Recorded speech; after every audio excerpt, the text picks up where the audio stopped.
when the week doesn't go great, you grab a mop and bucket and you try not to hurl throughout the rest of it. Kate and Joel call it in the ring. How you doing, Kate? Good. That was a Winston Churchill quote you just said, right? Yeah. That's what I'm not good. I don't know why I said good. We're both walking disasters this week. It's fine. Oh my God. We're going to make it, Joel. Holy shit. Where do you want? I mean, listen, let's just start with it. So Wednesday night, I'm like, hey, I'm going to watch Dynamite. Everything's cool. We got it. We were cleaning up our apartment because there was enough going on and stuff is everywhere. So we're like, we got to clean up and we're going to do a proper cleaning, blah, blah, blah, blah, blah. And like, I'm like, okay, I'm going to clean up my office. I'm going to listen to Dynamite. I'm going to watch Dynamite. I feel like garbage.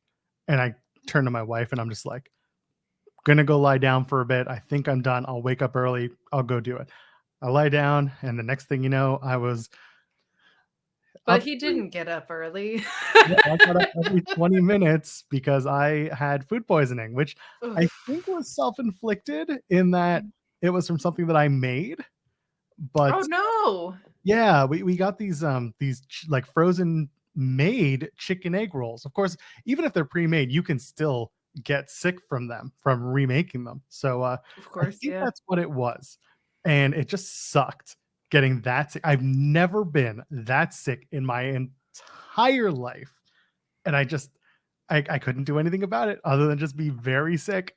It's rough. It's rough because there's also just nothing you can do, which is like, for me, that's the worst type of sick. Because if I go to the doctor and he's like, do these 8 things, I'll do those 8 things. And then, the implication is that you'll feel better. With food poisoning, it's like, keep drinking water and wait it out. Like it's awful. It's awful. I got food poisoning from sushi, I think twice from different places. And it's just terrible. And I was like, oh, how did this one little roll ruin my life, or 2 little rolls ruin my life? So glad you're feeling better now. But yeah, that's just the most helpless type of sick. I feel like there's just nothing you can do. It was absolutely wild. I couldn't move that night. And then the next day I was a zombie.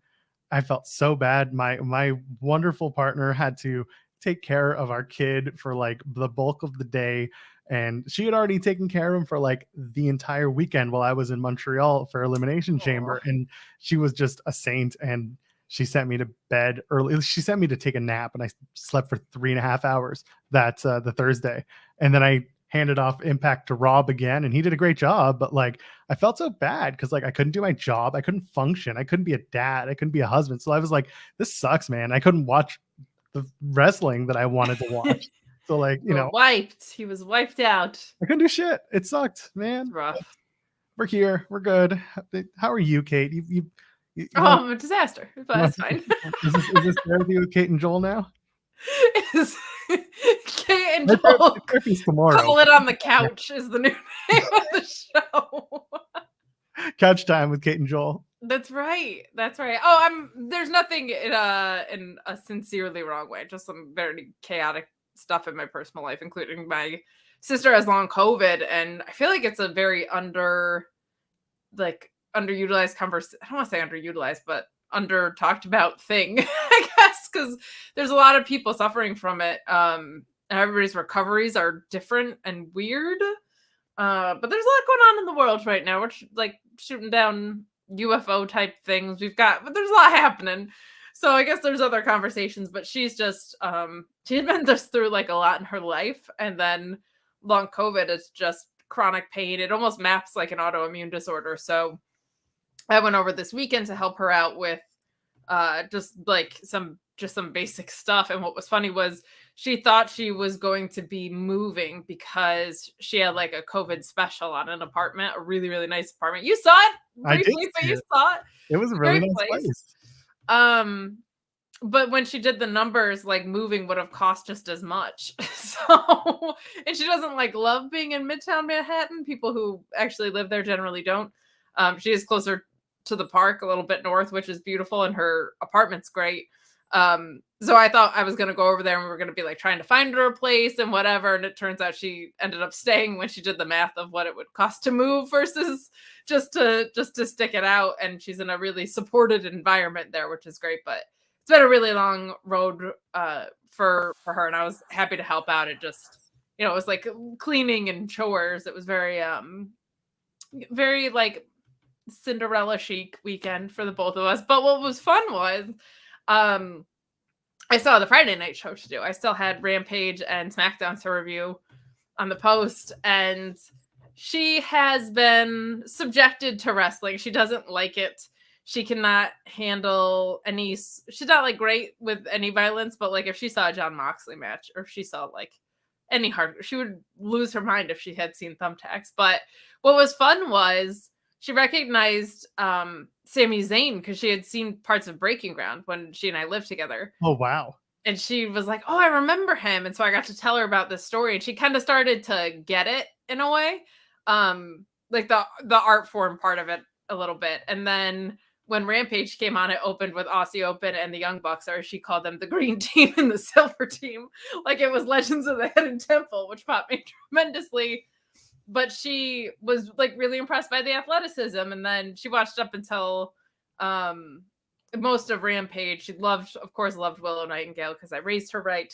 But it was fun. It was like the first time she kind of had sincere emotional reactions to what was happening. But there was this really funny moment where House of Black, like the lights went out and they didn't appear yet, and she was like, oh my god, what happened? And I like explained to her.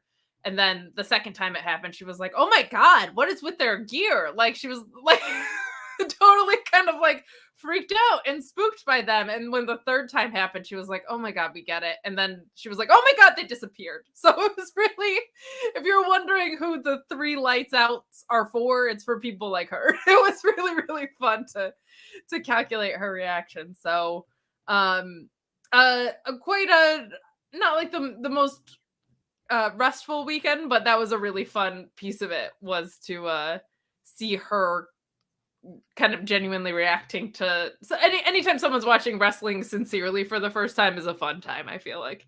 Yeah, that's wild. I love talking to people outside of the bubble, right? We're all like, I look at the chat and, hey, how are you? We'll go through the plugs in a second, but like, there are a lot of people who are pretty familiar to us, and we know that y'all engage with us and we love it. But like, it's so nice once in a while when you get outside of the super fan wrestling fans and we talk about, the other fans, the other wrestling fans who see it differently than maybe we do. They're not as plugged in. They're not as like super connected as we are. So that's always so much fun. I told a story on Tim and Joel last week when Tim and I talked about our experience, where there was a guy that we were sitting with at dinner before Elimination Chamber, a friend of a friend, who got back into wrestling after the 2002 Royal Rumble.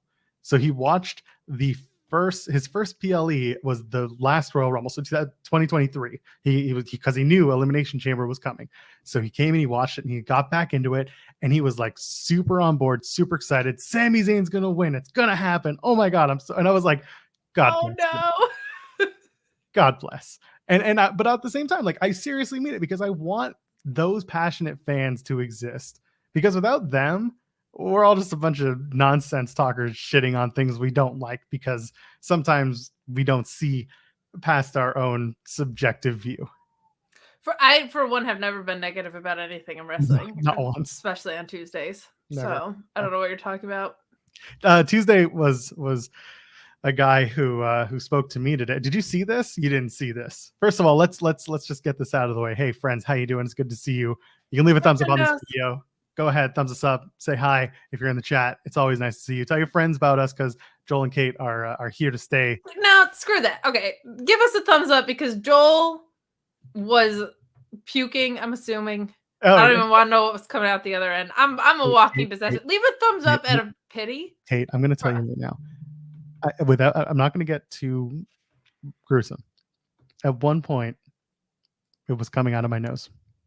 Oh no! Oh, that's the worst. That brings me back to being like 8. Did you ever have that? Like, I feel like when I was a little kid, I would do that, because you just like have no control over what's happening. I don't even know. It was just at one point I was like, "This is not right. Nothing is right. Everything." Leave a thumbs up for people. This man was puking out his nose a few days ago. I'm not even pretending this is for anything other than pity today. Leave a thumbs up. That's subscribe to us here at Fightful Overbooked, because God knows we want you to keep watching us. And you can donate super chat. We got a couple already. Thank you so much. We're going to get into them in a sec, and support us here at Fightful Overbooked, because those super chats get everyone paid that are not named Joel or Kate. So go ahead and do that. And our Overbooked is open. Links in the description. We talk about wrestling. Sometimes I argue with you because I'm bored, or because I genuinely want to tell you that you're wrong, or lovingly so. Yes. Dig in. Our friend Doc starts ketchup on mac and cheese is gross, Joel. So here's the thing. I woke up this morning, just had a thought. It's like, hey, mac and cheese. I don't have an answer, by the way. I said, you had food poisoning less than a week ago, and you're out there throwing ketchup on mac and cheese. So it's not me. I didn't say yes or no. I just said, what do y'all think? Yes or no. I didn't say if I did it or not, if I thought it was good or bad. I don't care what your take is, because quite frankly, like, I don't think there's a wrong way to do mac. Well, there is a wrong way to do mac and cheese, but regardless, I don't do it. Sometimes I did when I was a kid. I got other things I put on mac and cheese to make it more fun, but seems to have been engaged with. And people were like, why isn't this a poll? And I was like, because I muted it the second I posted it. Wise call. And I will say this. You have another show with the delightful Ella J. I do. It's called The Run Sheet. Go to The Run Sheet Pod. Or just check us out wherever you get your podcasts at The Run Sheet Pod. There are so many wonderful things about Ella. Mm-hmm. There's one BS thing about that woman, all right? And it's awful, and it's her food takes.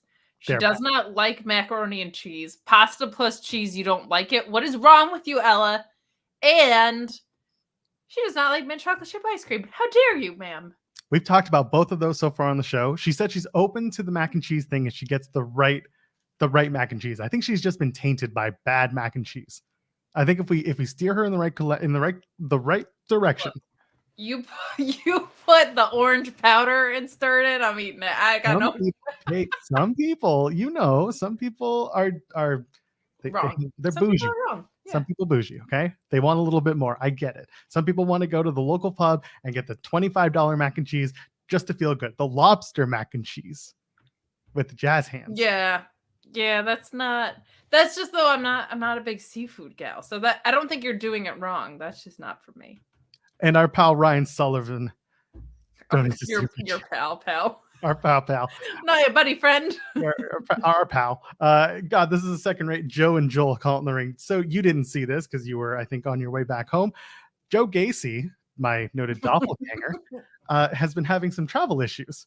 So while he was stuck in an airport earlier tonight, he tweeted out, all right, I'm doing a Q&A, ask me anything. And I quote tweeted it. And I said, I guess this means I am also doing a Q&A. To which Joe says, how does it feel to be everywhere? And I'm like, good question. How do you feel? And he says, I am everywhere.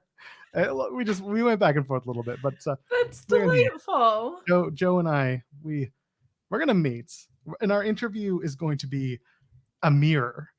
It's going to be us asking each other the same question. You should end the interview with him, but then edit it to do an interview with yourself and pretend like, and just smush it together. Like, see if anybody notices that you swapped him out. I told Jeremy what I'm going to do is I'm going to go over to, it's just me having a conversation with myself on Twitter. Yeah, that's your burner. And it's just my burner. How did my burner get a blue check before I did? It's more famous. That's right. Sad. I told Jeremy what I would do is I go down to the PC. I would do a full day of pretending to be Joe Gacy so that I could train with Cody Rhodes and work with Carmelo Hayes and do all the shit that Joe Gacy would do, appear on TV, talk to Ava Raine, be like, hey, your dad, can you lend me $7? And just see where that goes all day. Why not? Why not? I think that would be great fodder. Why not? I say 5 roots, 1 tree. How about that? There you go. That's all I'm saying. G-Bro with a super chat saying, the day I started watching, Brock fought a Cadillac. Oh, dear. One of my cousin's first episodes was when Alberto Del Rio hit Santa Claus with his car. Oh. That was 10 years ago this past December. It was. That's wild. Yeah, no, the Cadillac thing, he almost hit a kid in the head with the car door. Yeah, he did. It's a good time. I think we should all do that. And Eric Freed says this is for Daphne to get more treats. That was her Fightful debut. She was on the Mark Order the other day in the background. Well, we love Daphne here. We do. You're okay, I guess. Yeah, All right. I get it. I guess we have to talk about the wrestling though. Oh yeah. We No, could. who am I kidding? So how you doing? I'm good. It's been a week. I know, right? We're gonna rehash this entire thing just On a loop. Hey, I saw this quote tweet from Joe Gacy. All right, where do we start? We want to start with Raw, or do we want to go start with SmackDown or we can start with Dynamite? I don't think this show, we haven't talked about AEW much because it's been a lot of going to Montreal and talking about it, big WWE events coming up. So we want to dive in, do AEW stuff? Sure. I think last time we started with Raw at the beginning of the week too. So this time we'll start in the middle and loop around. That'll be fun. Honestly, we're not even here to do things in chronological order. We're just doing it. No, we'll rotate that. We'll do Dynamite this week. Next week we'll start with SmackDown. It'll be nice. Because next week it's going to be after Revolution, so we're going to have to get our hot takes off of that. Oh Lord, that's right. I know we're getting so mad they moved that back to Sunday, and there's an hour Iron Man match on that card. I don't know what we're doing with the show because of that. Because we're typically 8 p.m. on Sundays, and that's the start of the pay-per-view, and we'll have a watch along on Fightful Overbooked. So I don't know. We'll figure it out. Maybe we'll do a Monday. We're the worst at this. We're so inconsistent. As long as this channel has content, that's really all that matters. Content. Yes, quality content, as much as. All right, we opened up with the All Atlantic Championship match on Dynamite with Cassidy and Yuta. Yuta had to get slapped in order to get his way into the match. How'd you feel about that? Was he? Is that normally how you get fired up for things? Someone has to slap you. Yeah, I'm pretty close with William Regal, so it's not an issue. No, I was thinking about this from Wheeler Yuta's perspective, and I was like, I don't know. There's one stable that has fashion, right? Best Friends has fashion. They have sex icon Chucky T. They have a champion who's carrying his stuff around in a backpack. Everybody's really relaxed over there. I don't know if I would go toward these people that keep hitting me all the time. He's got the ROH Pure title. He doesn't need them for anything else. I feel like match was great, but if I'm Wheeler Yuta, I'm like, I don't know. I'd rather go hang out with those guys. They've got the matching jumpsuits. Chuck Taylor's got the hair, just crushing it. Orange Cassidy's just beach breaking people and orange punching them and winning. And I'd follow them. Come on, Yuta's hair is great. Yuta's hair is good, but that's what I'm saying. Like, head on over. Yeah. Dude, I would hang out with Best Friends before I would hang out with this stable where everybody keeps hitting me all the time. That's all I'm saying.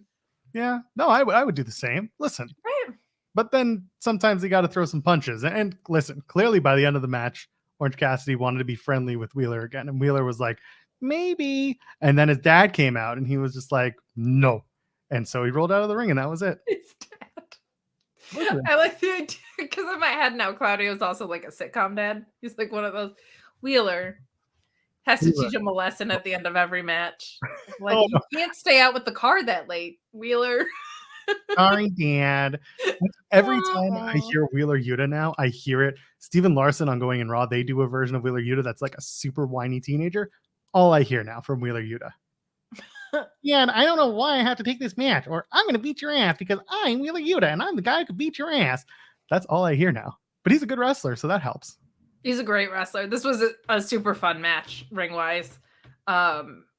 If you want to know who produced it, that's on Fightful Select for you. Don't shill that here. They got a main channel for that. I'm trying to make money, man. All right? I'm trying to bring in... I'm headed to the pay window as often as I can. So go to Fightful Select. But I really did like this as an opener, too. I feel like they've had Orange Cassidy as the main event of Rampage in that title slot. Which I think is fun. And like for a while there, Adam Cole was the beginning of Rampage guy. I kind of like that. I don't know why. I don't usually like things that are formulaic or expected, but that kind of thing works for me. But this was really fun. This was a fun way to open the show. You knew in-ring wise, this was going to be great. So to have something fast-paced open the show like that. And I really liked it when they tagged together. I thought they were great together. So them being on opposite sides of the coin was super fun here. By the way, chat's pointing out Best Friends did used to beat up Wheeler Yuta on BTE. That was a weekly segment. It was a very good point. Yeah, it used to have Statlander beat him up in a hotel room. I would do it too. See, if you're like he's a whiny teenager. Look how he gets treated. Well, maybe he had a little, little thing for old Chris. I just saw in the chat. Noticed you replaced Tim on the logo. Not on the intro, though, if you want to see Tim's little cartoon. Yeah, I'd have to fix and that. And technically, it's not really replaced with me. It's replaced with Miss Elizabeth, which I pop for every time. That's what we're here for. We're just here to pop each other. That's what we do. That's it. But yeah, overall match was good. And listen, Orange Cassidy can wrestle. We already knew this. It just, when you add that extra element of Orange Cassidy being absolutely like strange as a character, it just makes him more fun. I think more people need to realize that Orange Cassidy can do more, and he doesn't necessarily need to change it up too much to be successful the way he is. You know what I'm saying? I agree, Joel Gacy. I have a question for you as well. Sure. But I will say, I do think since he came back from his injury and in this title reign, his matches have been produced differently, which has helped. I feel like he felt way more of a shtick when every match was. He does the kicks, he gets under your skin, he turns it on. Since he came back, there's been like a little bit more attention paid to that, I think, where his matches have a lot more, diversity and pacing and are put together a little bit better. But who do you have? Because to me, Orange Cassidy can kind of drop the title whenever. He is perpetually over, so it's not going to hurt him. If I'm in charge, I'm probably thinking about winding down the title reign soon for no other reason than because I can and it's not going to hurt him. I think Miro coming back to eat him would be fun. Who do you kind of transition this title to if you are Tony Khan? Book it. Here's the problem. I want Kip Sabian to be the guy. I still do. We've already burned through Kip Sabian, but doesn't mean we can't go back around again. We just have to make it worthwhile. And the reason I use Kip is because right now he's been out on excursion, if you will. He's been working with DDT and doing some stuff outside. I go with somebody who's currently working indies, because when that title was established, the first thing I said was, this is a title that you take around the indies. This is the AEW indie title, and that's fine. Like, Pac won it, and I was like, guess he's going to go work in the UK indie scene. And what does he do? Immediately works Rev Pro and immediately goes and defends the title. That's what I want. This title is meaningless for TV, meaningful for the outside like interactions that AEW has with the independent scene. That's what I want out of the All Atlantic Championship. So Kip just comes to mind because A, he's put in the work, and B, he is the most recent guy to be openly out there on excursion. So other than that, Miro's fine. I'm still like, I don't know what the fuck's going on with Miro. I don't think anybody does. I don't either. I have my suspicions that I don't want to get into on the show, but yeah, I don't think Miro sees himself as the All Atlantic champion. Who else would you give it to? I don't know. I do like your thought of it being an ambassador title. It's kind of tough to say. Kip would have been a really good call. I don't think since they burned through him, maybe he necessarily needs it. It's kind of hard to answer that question without seeing where ROH shakes out a little bit. Because I would love for like Scorpio Sky or someone to come back and get it. It would just immediately make it feel important because someone has that like coming back momentum. But I'm not totally sure. I also don't hate the idea of, if they want it to be a TV title, like having it just featured on Rampage more and having your, World and your TNT title being showcased on Dynamite more often, because then they can platoon with that, especially while MJF's champ is just not going to be defended on television that often. So that could be really, really fun. People in the chat are saying Hobbs. For some reason, I feel like Hobbs might be coming back for that TNT title, man. He's got to win that ladder match. He's got to. I think so. I don't even remember who's in there, but I know he's there. And Commander. Those are the two that I remember right off the bat. And like, Eddie Kingston, who's going to be looking at the ladder like, no way, Prodna. Nah, I'm good. No way. I got other plans on the ground here, so I'll just see you next time. We're good. Excited for Eddie Kingston, not here though. No, I think Hobbs winning the ladder match makes the most sense, blah, blah, blah, blah, blah. But as I totally tongue-tie myself, I was going to say something important that I totally don't remember now, so it's clearly not important. Wonderful. Well, okay. We were talking All Atlantic. People are mentioning Takeshita, Jungle Boy. We're talking Hobbs. Again, Jungle Boy, didn't he say he had plans for for a title. It feels like Jungle Boy beating Christian Cage means Jungle Boy is going after a title more important than the All Atlantic Championship. You know what I'm saying? You beat a legend like Christian Cage. You don't say, I'm going after the lowest card title in AEW right now. I do feel like, I mean, MJF versus Jungle Boy, they have a history there, right? An early history with the company. That could be a nice between pay-per-view program that you don't have to have a ton of build to, because you do have a history to call back on. I was thinking about this. I think we've progressed past the point of the pillars, right? But it does feel like they are a little bit lost. Like Jungle Boy has been in this eternal feud with Christian and the dinosaur. Sammy Guevara is just kind of, I feel like, waffling around a little bit. Like, I don't feel like anybody in JAS is necessarily a lackey on the program, because Jericho is so heavily profiled. But for better or worse, he's been in and out of Jericho's stables the entire time he's been on the program. MJF is obviously doing super well. So it's just kind of, I don't want the people who were supposed to be the anchors of the company really getting lost. I feel like Jungle Boy has been, just because they stick in feuds for a real long time. So let's talk about Starks and Jericho. Starks comes out, says he's got an open challenge. And then our best pal, Peter Avalon, comes out. My best friend in the whole wide world. That's right. And he comes out and he's like, hey, it's me. And then he gets spiked in the eyeball by Chris Jericho. Now gets a match on Dynamite, so that's nice. But yeah, Jericho then gets kind of duped into signing the contract. So it starts in Jericho Revolution, as expected. But JAS is banned from ringside. I smell a turn. I don't know about you, Kate, but it feels like the person that Jericho made the most famous is the one who's going to join JAS. And that's the guy who's been on all the AEW programming for the last like week and a half. I don't know, man. I think I have not liked this, because I feel like this has been built in reverse, right? Ricky Starks already won. So this has been silly. And they tried really hard, and they didn't do the worst job, but it's a little bit too late, too little too late for me as a fan of just, he doesn't need to face Jericho again. He beat him. Why is he running through Jericho's lackeys? Just feels backward to me. Yep.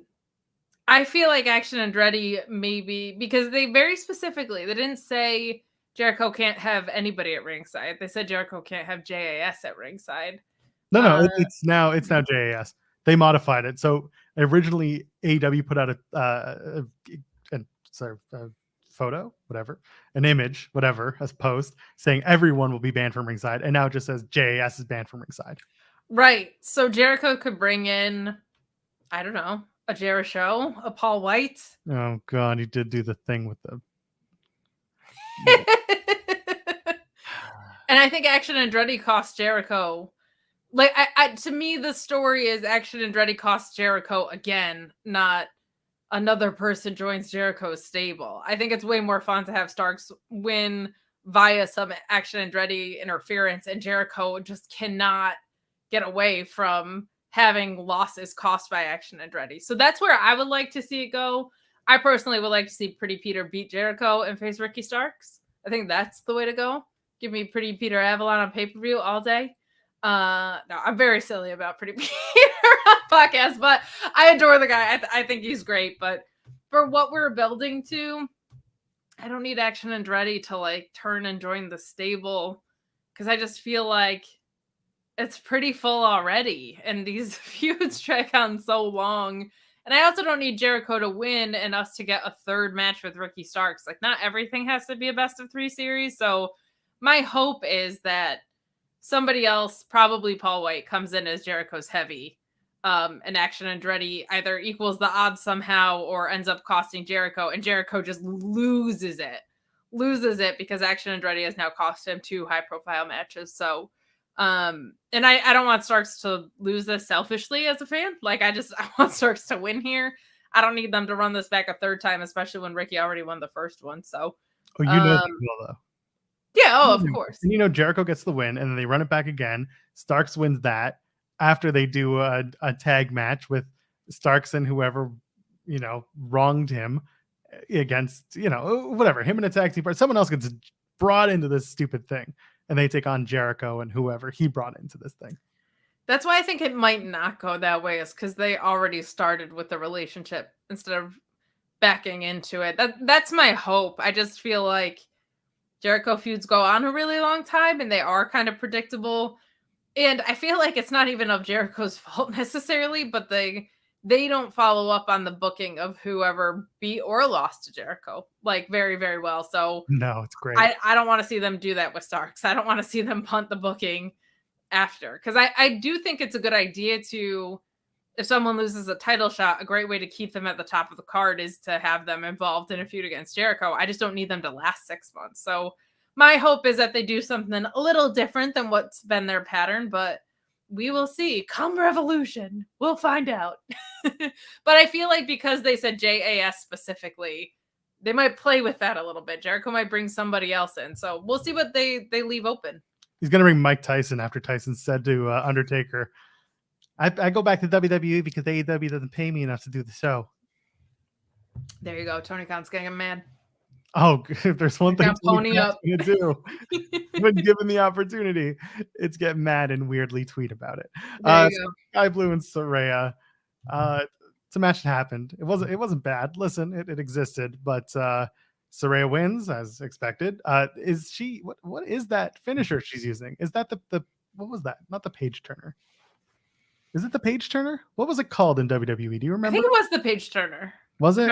If it was the same finisher that I'm thinking of, I can't actually remember, but it was. I think it was the page turner in WWE. Now they're calling it the Good Night, I think. Yeah, I know the Rampage became the Nightcap, and now the PTO, the Page Tap Out. There you go. The Page Tap. Oh, that's right. Okay, that actually looked very cool. Now that I'm remembering. Now it's called the STO, the Saraya Tap Out. Nailed it. Thank you. Anyway, so it's called the Stop, the Saraya Tap Out. People. Well, Stop is what I'd like to do with dealing with Saraya on my TV every week, because it's a triple threat. They're doing, who is it? Oh my God, Ruby Soho, Jamie Hayter, and Saraya, as Taz would call her. Trent Barretter and Saraya. Those are my favorites. I don't know. How do you feel? It's another triple threat. I didn't want that. I wanted a one-on-one match personally, but how do you feel about a triple threat with those three? So I've actually liked this a lot more than most people have, I think. And I think because, I don't know, I feel like the improvements that we've seen since August have been important ones. And I have patience and breathing room around stuff that is headed in the right direction, is doing really good things, like getting a lot more women on my TV and stuff, even if it's not executed the best. Like, I don't need the NWO spray painting L stuff. And I don't know if I even fully... Let's first of all, it's green spray paint. They're totally ripping off Trey Miguel's Impact deal. That's, what? Trey's doing an Impact right now, okay? That's very fair. They painted the damn title green. His whole gimmick is green. It's spray painting green. He owns the color green. He owns the color green. So when I think spray paint and wrestling, the first person I think of Trey Miguel. That's really cool. As you should. Him and Jeff Jarrett, as you should. Oh, we'll talk about him. But I feel like I have a little more forgiveness even though the execution hasn't been perfect, because it has made a lot of strides and they've turned things around in a pretty steep direction that makes me hopeful. I think we'll see progress in that direction too. We just haven't seen, sincerely, a storyline like this with groups of women at all in AEW until now. So might take a moment to get it right. I don't know if people's expectations of Saraya matched what her capabilities probably are right now. Like, I think she has limits on what she can do in the ring because of her injury. And I don't think in AEW or in WWE, I don't think it was ever like, holy crap, she's a fire promo. I think she was a pretty good promo and great in the ring. So I think we have to give people time to find their footing a little bit. Again, I'm more lax about this because of the progress we've seen, and I don't expect the rest of that to kind of come overnight. And I've been for months, years maybe, screaming for Ruby Soho to be in a prominent spot. Now she's in a title shot. So don't love necessarily a triple threat. I don't like triple threats in general, but I do like what's happening here. I do like Ruby Soho being put in this pivot spot of not really having chosen a side, and getting her to see her in a title shot against not Britt Baker. And so that's fun.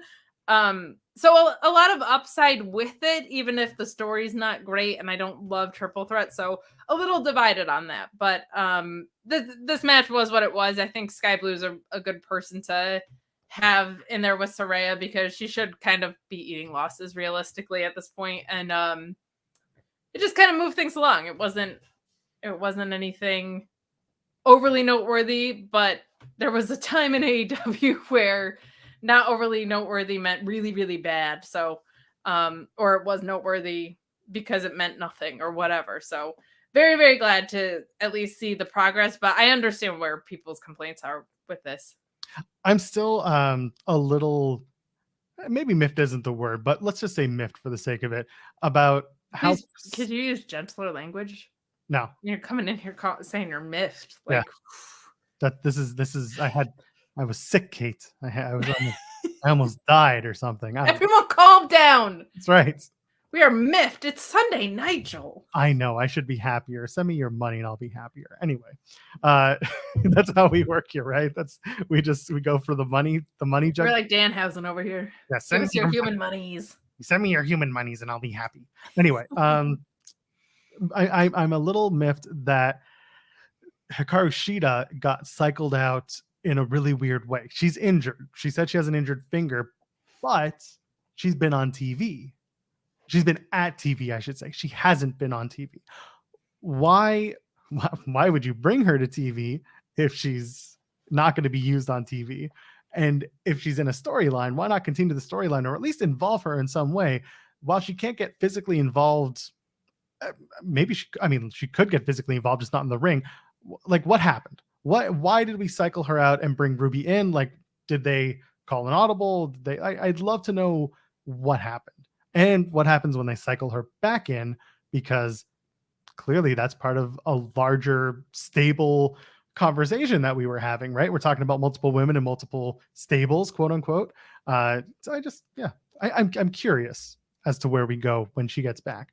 Ruby makes sense in that if you're telling this OGs versus outsiders, Ruby was an outsider. Like, that's her gimmick. She is an outsider, but she is also like someone who belongs in AEW more than she does in WWE. If you think of the Ruby Soho, Heidi Lovelace performer.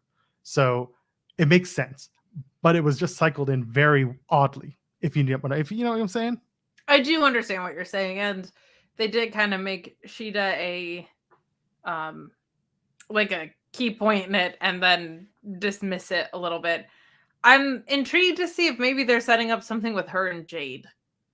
I don't know if that's where they're going, but Jade has gone through so much of the roster at this point, and I don't know what they're doing with Jade. If they're waiting for a very big name to come in, I don't know if they know what they're doing with Jade. I don't know if they're trying to buy time till Chris Statlander comes back, but 50-0 came and went, and they had moments. They had moments with Willow. They had moments with Athena. They had a lot of moments that they could have capitalized on. So I don't know what's happening there.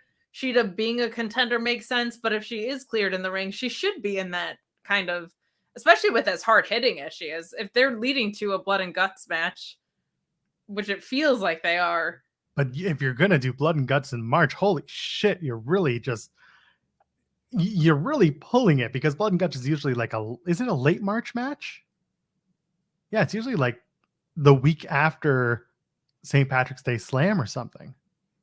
I wonder if they're going to just do it at St. Patrick's Day Slam, because I would guess there was something really off about them doing Forbidden Door and then Blood and Guts like a week and a half later or whatever that was. That was really, really rough. So I wonder if they're going to try and front load it this year.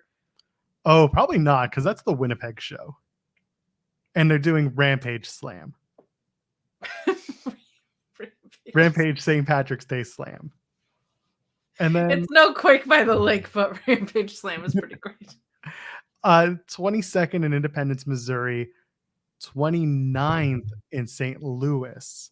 That might be it. We'd have people that got to go to that. That would be fun for them. Or April 5th at UBS on Long Island. That's another big opportunity to do Blood and Guts. Oh, was it June 29th? Don't do that. Don't do that at all.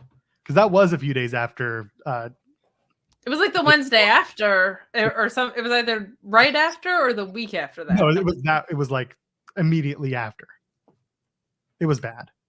Which is funny because hypothetically, a pay-per-view and Blood and Guts should be the end of so many stories, and it was like the beginning of or the middle of so many. But they got really tripped up, I felt like, booking-wise because of that. So hopefully... And you also don't have to do men and women's Blood and Guts on the same day. Like, that's a lot of a 2-hour... That would just be a 2-hour show, wouldn't it? One would assume. Yeah. Shaka29 hitting us with a super chat saying, contributing to the Reg and Kate post ROH show fun. Spoilers got me psyched, especially for the women in today's contract news. Subscribe to Fightful Select. We got some really cool... we don't chill for that over here, Joel. No, we don't. Now I've been forced to by Kate. So. You forced our hand, Shaka29. I texted Sean and said, give me the ROH post show or I quit. And then I said, but I would still set up broadcast because I would feel bad. So that's how intense I came in. Not that fun. How did you do it? So that is one of the things that there is, because there are already 4 streams on Thursdays, which make that very difficult. But I was talking to Sean and he was like, well, the Impact show is a bunch of jobbers. Who gives a crap about those guys? And I was like, that's how I feel. And he was like, well, Crest is great. And I was like, that's a good point. Yes. So maybe it'll be like me, Cresta, and Reg. But the rest of them, who cares, you know? Yeah, that other guy's got to find a way to get paid.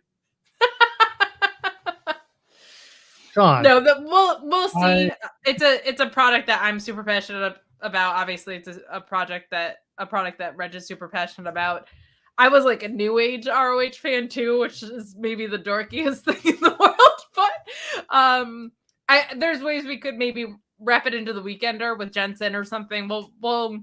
We're definitely gonna have a conversation about it. I'm floored and somewhat privileged that there were like people in the chat just blowing up about wanting me and Reg to do it together, which means a lot to me, sincerely. So we'll see what we can do. But the fact that there's already 4 streams on Thursdays is a lot. So we'll see. We're gonna try and make it work. Just put ROH behind the paywall. We could do that. What doing. What's the difference? I was just gonna say, if they're charging it, we can charge for it. Yeah, we're just keeping up appearances. Wrestling. If you can pay for Honor Club, we know you got the bucks to shell out for Fightful Select. So let's go. That's right. It's $5. Do it. You know what? Do the $1,500 one so that Sean has to figure out what to do with the new costs of some of those tiers. There you go. Could you imagine if Reg and I got a $1,500? He would never hear the end of it. No, he would never. Oh God, it'd be awful. Oh, it would be so great. I would never watch another post show. Anyway, MJF and Danielson. There were times where I really liked the promo. There were times where I really didn't like this promo. I've said this before. I'll say it again. I like Max.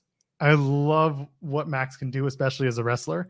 I hate when Max plays this game where he, by the way, our friend Cresta Star just joins up. What's going on over here? We were just putting you over. Hi, beautiful. I love it. Sincerely, I just what a magnetic and infectious personality Cresta has. I sincerely like, you guys have something really fun going on Thursday nights. People should be tuning into it. Very lucky. And we did the No Surrender show on Friday nights. Go check that out. I even plugged you. Impact Live. Go just watch us riff on it because we have fun with it. The show's fun and it's just, we enjoy each other's company, so it works. Nobody that tunes into our NXT post show watches NXT. You don't have to watch Impact either. Just tune into the post. I actually quite like Impact. Some of the bookings really is good. But anyway, okay. Like I was saying with Max, love Max, love MJF, love him in the ring. I love some of his promos. I didn't like this one because we did that thing again with Max where he comes out and he does the babyface, but then I turn it on its head and it's a heel, but we knew you were going to do it. Like, it doesn't do it for me. I get what he's trying to do. You know, I had a love And then my love rejected me. So now all I love is this title. You can't take it from me. Oh, by the way, I'm a piece of shit. I'm going to talk about your children now because you don't love anything but your children. And the title means nothing to you like it does to me. That's what I got from this. And then they did the beatdown. Beatdown was good. Loved it. Good and draw. But that was stiff as fuck. That beat. Ooh. Oh, they had word. that was stiff. Danielson laid Max out. They went in, and that's great. But I just sat there and I was like, the lead up to it didn't really do it for me. What do you think of those two last Wednesday? I actually have liked these because I get more burned out on the other stuff. I get burned out on the everybody's fat, your whole local town sucks. It's very fun live. But I've liked seeing these layers of MJF kind of come out. Like the car crash one, I liked a lot more than a lot of people because I appreciate whenever a wrestler points to a moment in time and is like, I behaved this way because of this experience. This, I felt like I didn't view it as he was telling us it. I've started to view it more as he's telling himself it. Like he desperately wants this thing and he feels like he's never going to get it.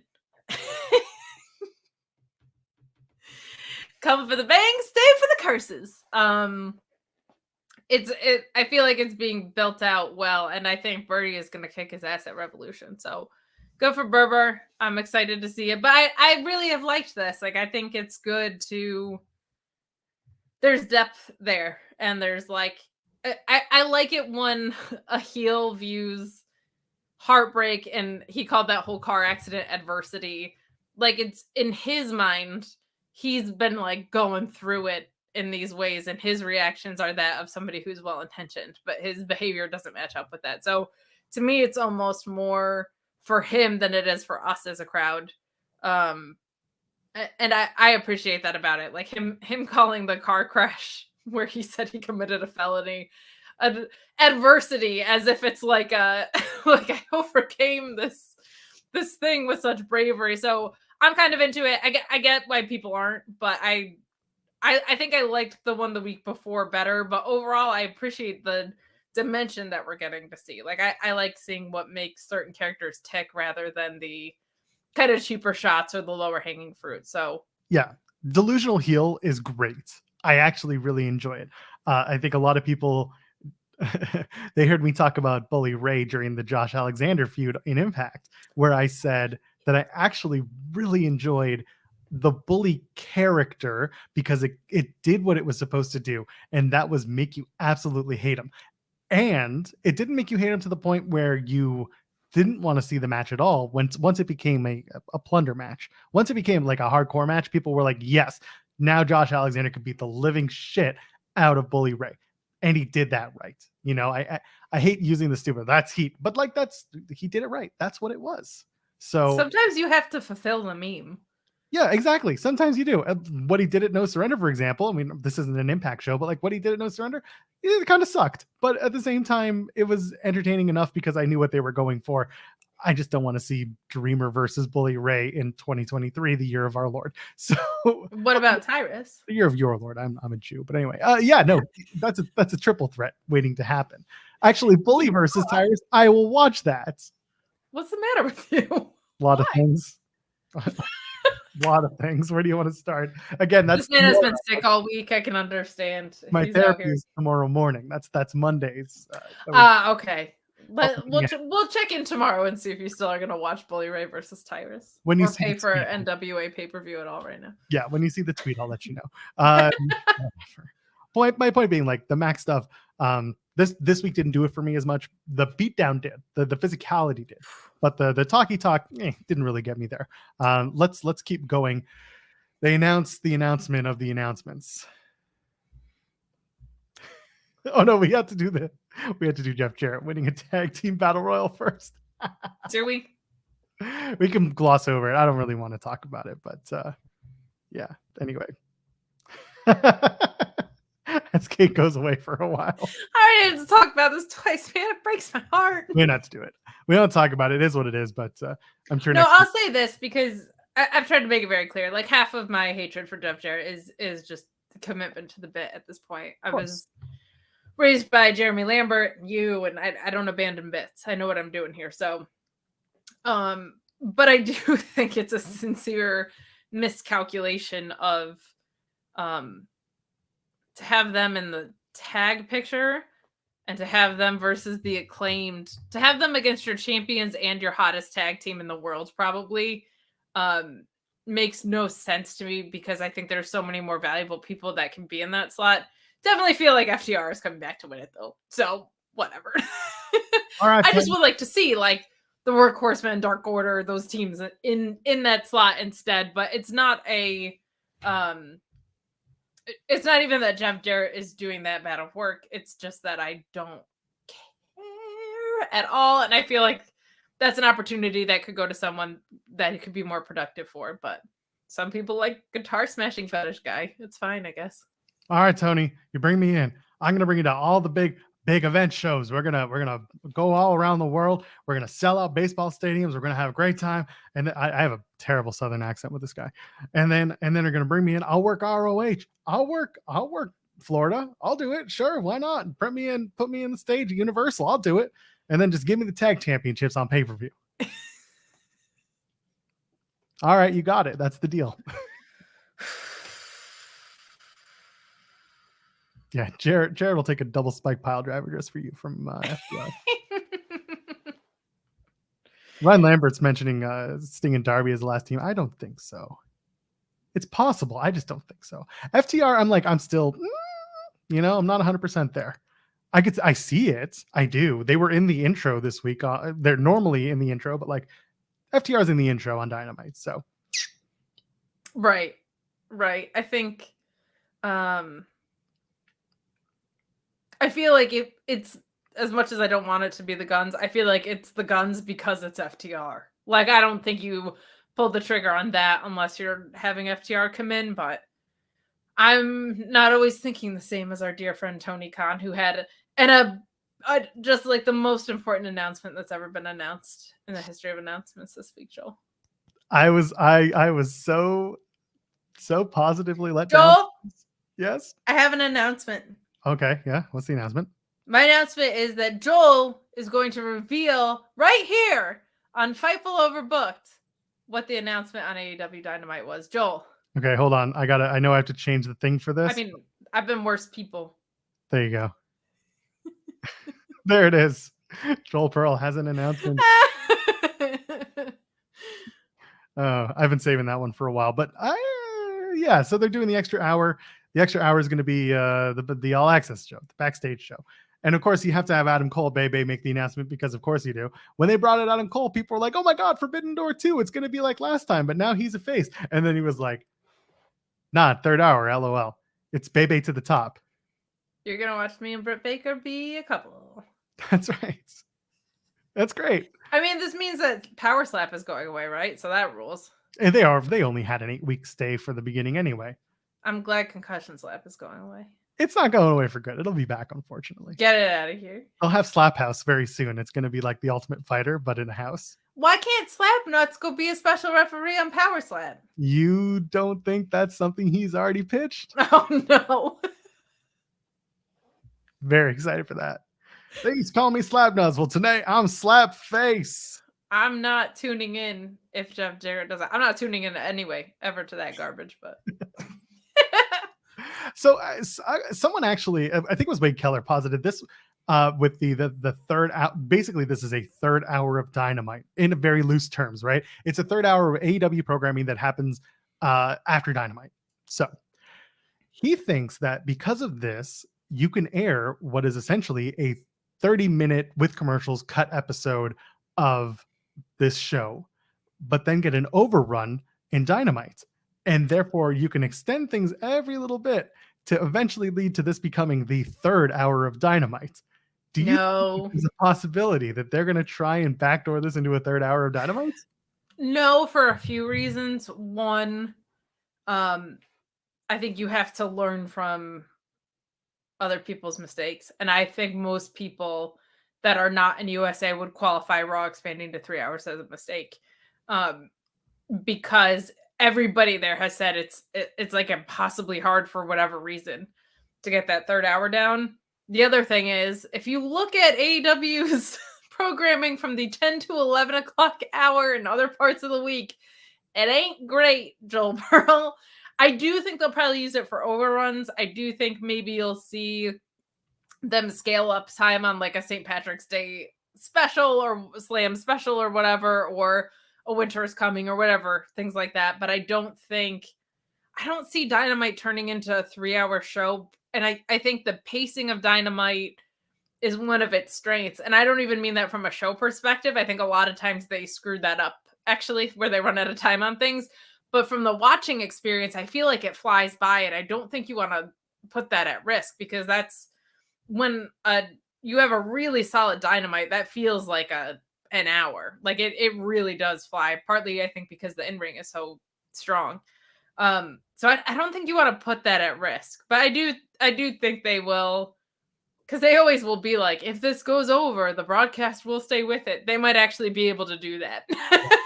And that would be smart. That would be the smart thing to do, right? They can now, because I'm sure some of these episodes don't need to be the full 42.5 minutes that you would have before commercials. You can cut a segment out and get an extra 7 minutes on your live program. And I guarantee you Warner Brothers won't care, because guess who's watching the show afterwards? The same fans, at least they hope. So right. There's an opportunity to do an 8-minute overrun, which works for Raw. Can't do it on SmackDown, but they can at least do it on Raw. And it works for Raw some of the weeks when they're running a hot match to finish the show. Yeah, I think that'll be helpful in the breathing room that Dynamite may need. I think 3-hour wrestling, it's almost, I feel like I can count on one hand the amount of times a 3-hour episode of wrestling has been better than a 2, meaning that like to really execute a 3-hour program well. Triple H did it once in his run, and that was it.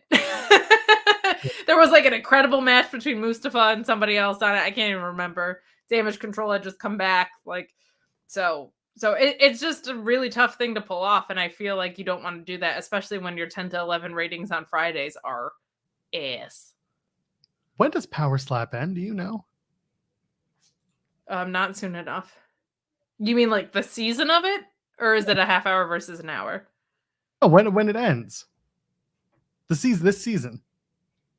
I don't know. Because I'm thinking back to like Adam Cole, baby, saying, I'm coming back when the show debuts. That'll be my first match back. He didn't give a date. So I'm just wondering, like, they have to have a final date for Power Slap. And then presumably, I think sooner than later. Well, it has to be. Like, something has to be on the books. I just don't know, like, looking it up, like, what's the final episode? It's me versus you. I'm going to be Power Slap champion. What? Okay, so Wednesdays, they just did episode 6. So 2 weeks makes it the last one. So that's the 12th? Oh, sorry, the 15th? So he's back at the end of March in Independence, Missouri. It's 8 episodes. Yeah, Chris is saying they're 8 episodes. Where else can you bring him back? Who gives an S? I'm also intrigued to see how an AEW reality show does well, because Roads to the Top I don't think was like a smashing success, and I don't think that AEW has the fan base that WWE does, where if you present wrestlers outside of a wrestling context, people are going to be overwhelmingly invested. So we'll see. We'll see how it does, but I don't remember Roads to the Top being like I don't think everybody was like toasting about how well it was doing. Yeah, it was so awful. And now we're on the roads to WrestleMania. So that's no. Why would you? We'll go there in a minute. Let's just finish off. So, Joel. Hey, what do you want to talk about? What do you want to talk about? I love that promo, by the way. Paul Heyman immediately cutting him off. That's a babyface turn for Paul Heyman, by the way. That was. Mox and Uno, we don't have to talk too much about it, but goddamn, did Evil Uno, my hometown brethren, did a good job. He had a good match, didn't he, with Mox? He had a great match. That was a really fun main event.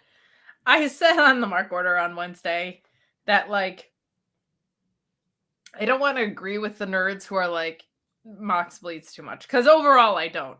But I will say, this spot was so cool, it kind of made me wish it did happen a little less, because I feel like you're most expecting it or waiting for it. But the bleeding under the mask spot was so cool that, and I feel like sincerely it did water it down a little bit. Like it didn't have the same whoa factor it would have. So I don't want to agree with them, and I think I agree with them for different reasons than most nerds out there. I'm not like, oh, it's in the shock and awe of seeing the like, no, it's it's when those moments happen, I want it to be like a whoa situation. Yeah. So that popped out to me, but very, very good to see. I've just been rooting for Dark Order to be back on my screen too. Like there's been such ambiguity around what they are, who is in it, who's out of it. I do feel like the Hangman stuff is kind of like, how much are we going to blue ball whether or not Hangman's in the Dark Order or not? We've kind of flirted with this line before. I think there's an opportunity to turn the Dark Order heel off of this if you wanted to. I just don't want the Dark Order to constantly be used as like the crutch for Hangman Adam Page's stories. So I don't want it to go there, but a really, really great match. Great to see Uno in this spot. And I want to see Silver and Reynolds with him as a trio or as a tag team on their own and Uno competing as a singles competitor. Like I want some clarity in that. So very encouraging to see, very glad to see. And we joked around about it, but like Peter Avalon on my screen. Like I don't want these guys to get lost in the shuffle. So very, very nice. Very nice stuff to see.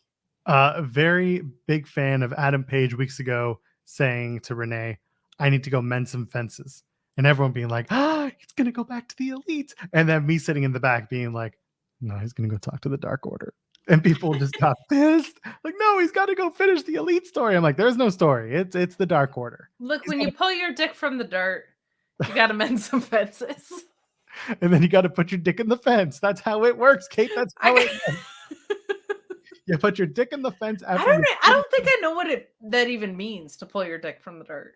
I've been told it's like a high school football thing. To be having sex with the dirt? Listen, horny teenagers are a thing, and you know this. It's that's not wrong. I'm here for it. I just don't know what it actually means. It pops me tremendously. I don't understand the innuendo. Let's all pull our dicks from the dirt. I did. There you go. We can talk SmackDown for a few minutes, but really, it's the big thing was the Jimmy Uso promo at the end of the night. Oh, excellent stuff. Jimmy was given basically the world, and he ate it up. He did so well in that promo. Because he hasn't had this opportunity since he came back to do not only a promo but a soliloquy of this nature, and I think he did really great. Talking directly to his brother, and then Sami Zayn coming in and joining in.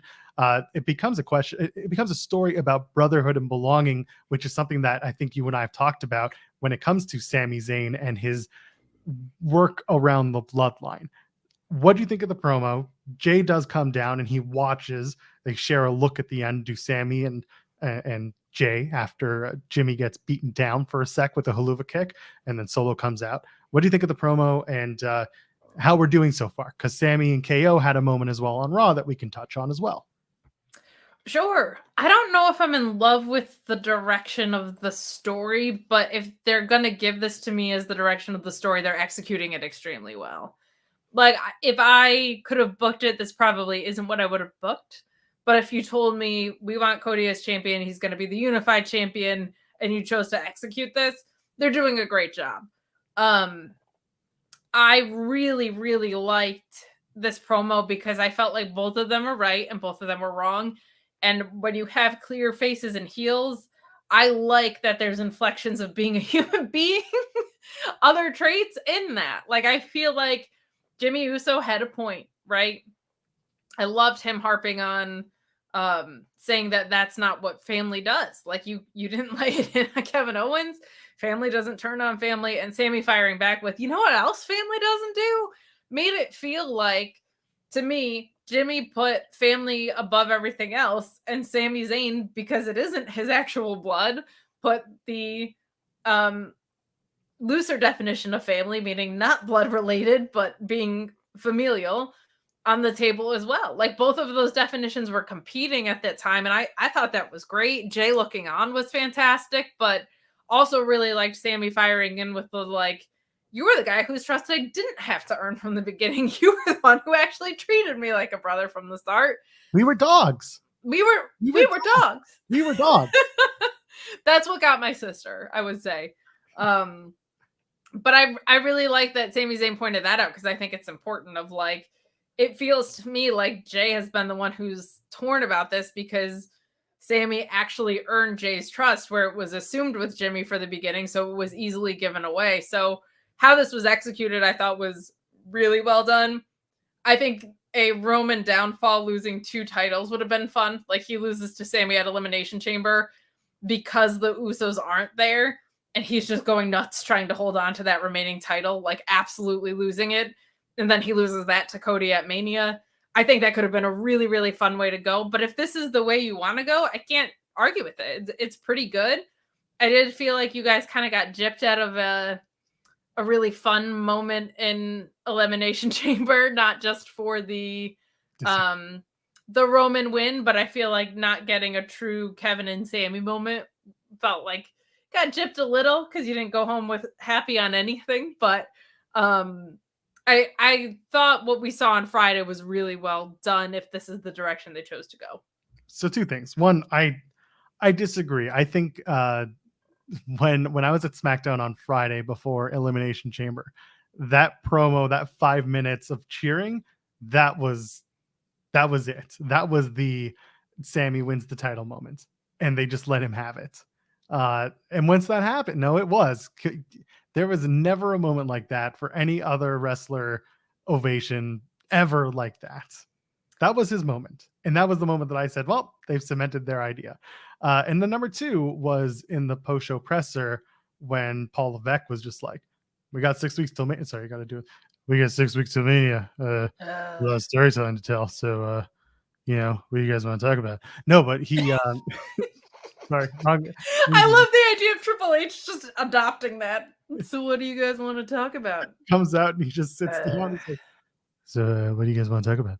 But anyway, when Triple H said, we got 6 weeks till Mania, it's crazy to think, creatively, we got so many more stories to tell. I was thinking, okay, there is a lot of twisting and turning that they're planning to do to get to this, the tag match. The Cody story is simple. I want the title, and now Roman's going to try and make it personal and probably succeed. Not even Roman, because right now it's all Paul. Paul's making it personal, and it's only a matter of time until we hear who told you it was open mic night. And I'm so excited for that. But with the Sami and KO stuff, it didn't make sense at Elimination Chamber to just have KO come out and make good, and Sami be like, yeah, I lost, but best friend, you helped me. Yay. And then we hug and we're besties again. It didn't make sense to do that. I think it did, because he saved his life at Royal Rumble. And he beat the shit out of each other at War Games. He turned on his best. He not turned on, but like when presented with the opportunity to ease up on his best friend, he took the shot. He took out his best friend. You don't come back from that. When you mistreat your friends a certain way, you don't just come back and say, we're best friends again, because you put him through a table after the match. I think if that guy saves your life at Royal Rumble, you do, because now we're just back where you started. Like the story feels like it regressed instead of progressed. KO should hold a grudge against Sami Zayn. Absolutely. Nobody should just be like, KO is the smartest person on the show. He's the smartest person in the world, but on the show, someone saves your life and you are between the ropes kicking your leg out to try and defend him. It's kind of weird that the next thing you do is that. Sami saved KO's life when Shane McMahon dove off the top of the Hell in a Cell in 2017. Doesn't change anything. Doesn't change that in the story right now, as it is, they have been through so many stupid things together that KO is just like, no, we're not just friends. And Sami, no, we're not just friends. Like, Sami wants to be, he doesn't even want to be friends with him. He just wants to team with him. And KO's like, no, we don't get to be friends again just because this happened. Like, you went far. You went further than you ever have. We have to come back. I get it, but I feel like for what you did at Royal Rumble, this didn't capitalize on it. It was the same shit when they put the Shield back together almost 5 years ago, 6 years ago. right? With Dean Ambrose and Seth Rollins. And Dean spent the whole time being like, nope, not doing it, not interested. You turn on me, you piece of shit, Seth Rollins. I don't want to be a tag partner with you. But you just said the phrase, the story we're telling right now. If the story we're telling right now is he turned on him, but then he saved his life at Royal Rumble. I don't think he saved anyone's life. I think he just didn't hit him in the head with a chair.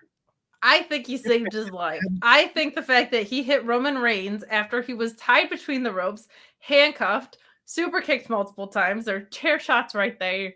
I buy into he saved his life. He, with a whimper, stuck his leg out to try and defend Sami Zayn. So to me, that says, I think he did a really good job with it Monday.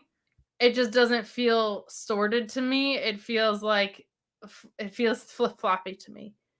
But we'll see where it goes. I'm not I just feel like, I don't know. To me, it feels like I'm so glad he had the moment on Friday. But like, for a company that's built on moments, I feel like they really punted. Drew, I feel like they really punted Drew McIntyre at Clash because they had an opportunity to split the titles then. And Raw has suffered for it mightily.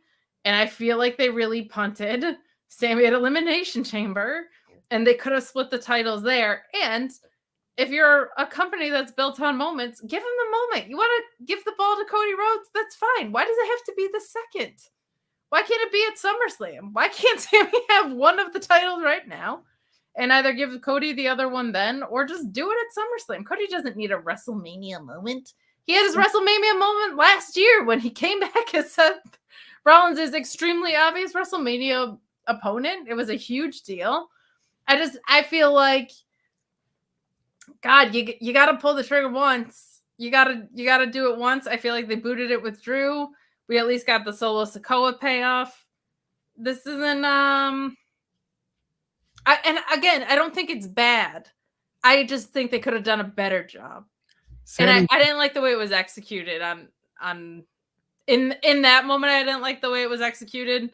They're, I think, salvaging it pretty well right now, seeing the stuff with Jimmy. Like, that all was well done. But I don't know. I feel like you had like 8 different options, and this is option number 6. And the fact that it's still this good is a testament to the story they've told. But like, if it's what I'm seeing in front of me, I like it. If it's what I think in comparison to what they could have done, this is not, this ain't it for me. But that's just me. That's just a taste thing.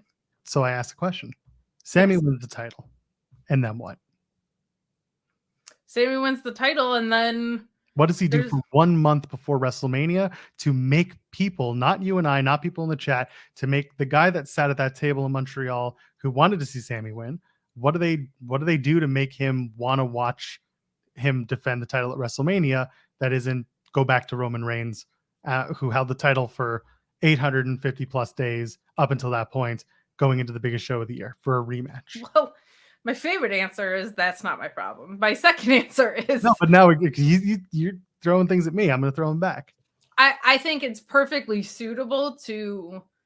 I'm not a big return shot person, but I think you could in this case because the story has been there the whole time. You could have Roman, because Roman's just losing it. You could do Sami versus Jimmy. You could do Sami versus Jay. You could then have a rematch, I think, at Mania with Roman, or you could just have a baby face, or you could do Sami versus Solo. Like, you could do other interesting things. You could do Sami versus Gunther. You could do there. Nah, not that, because you don't want to involve another title. We've got enough titles in the Bloodline. But assuming you're only splitting one, which is what I would have booked, there's a lot of options. You could do Sami versus KO that way if you wanted to tell this type of story.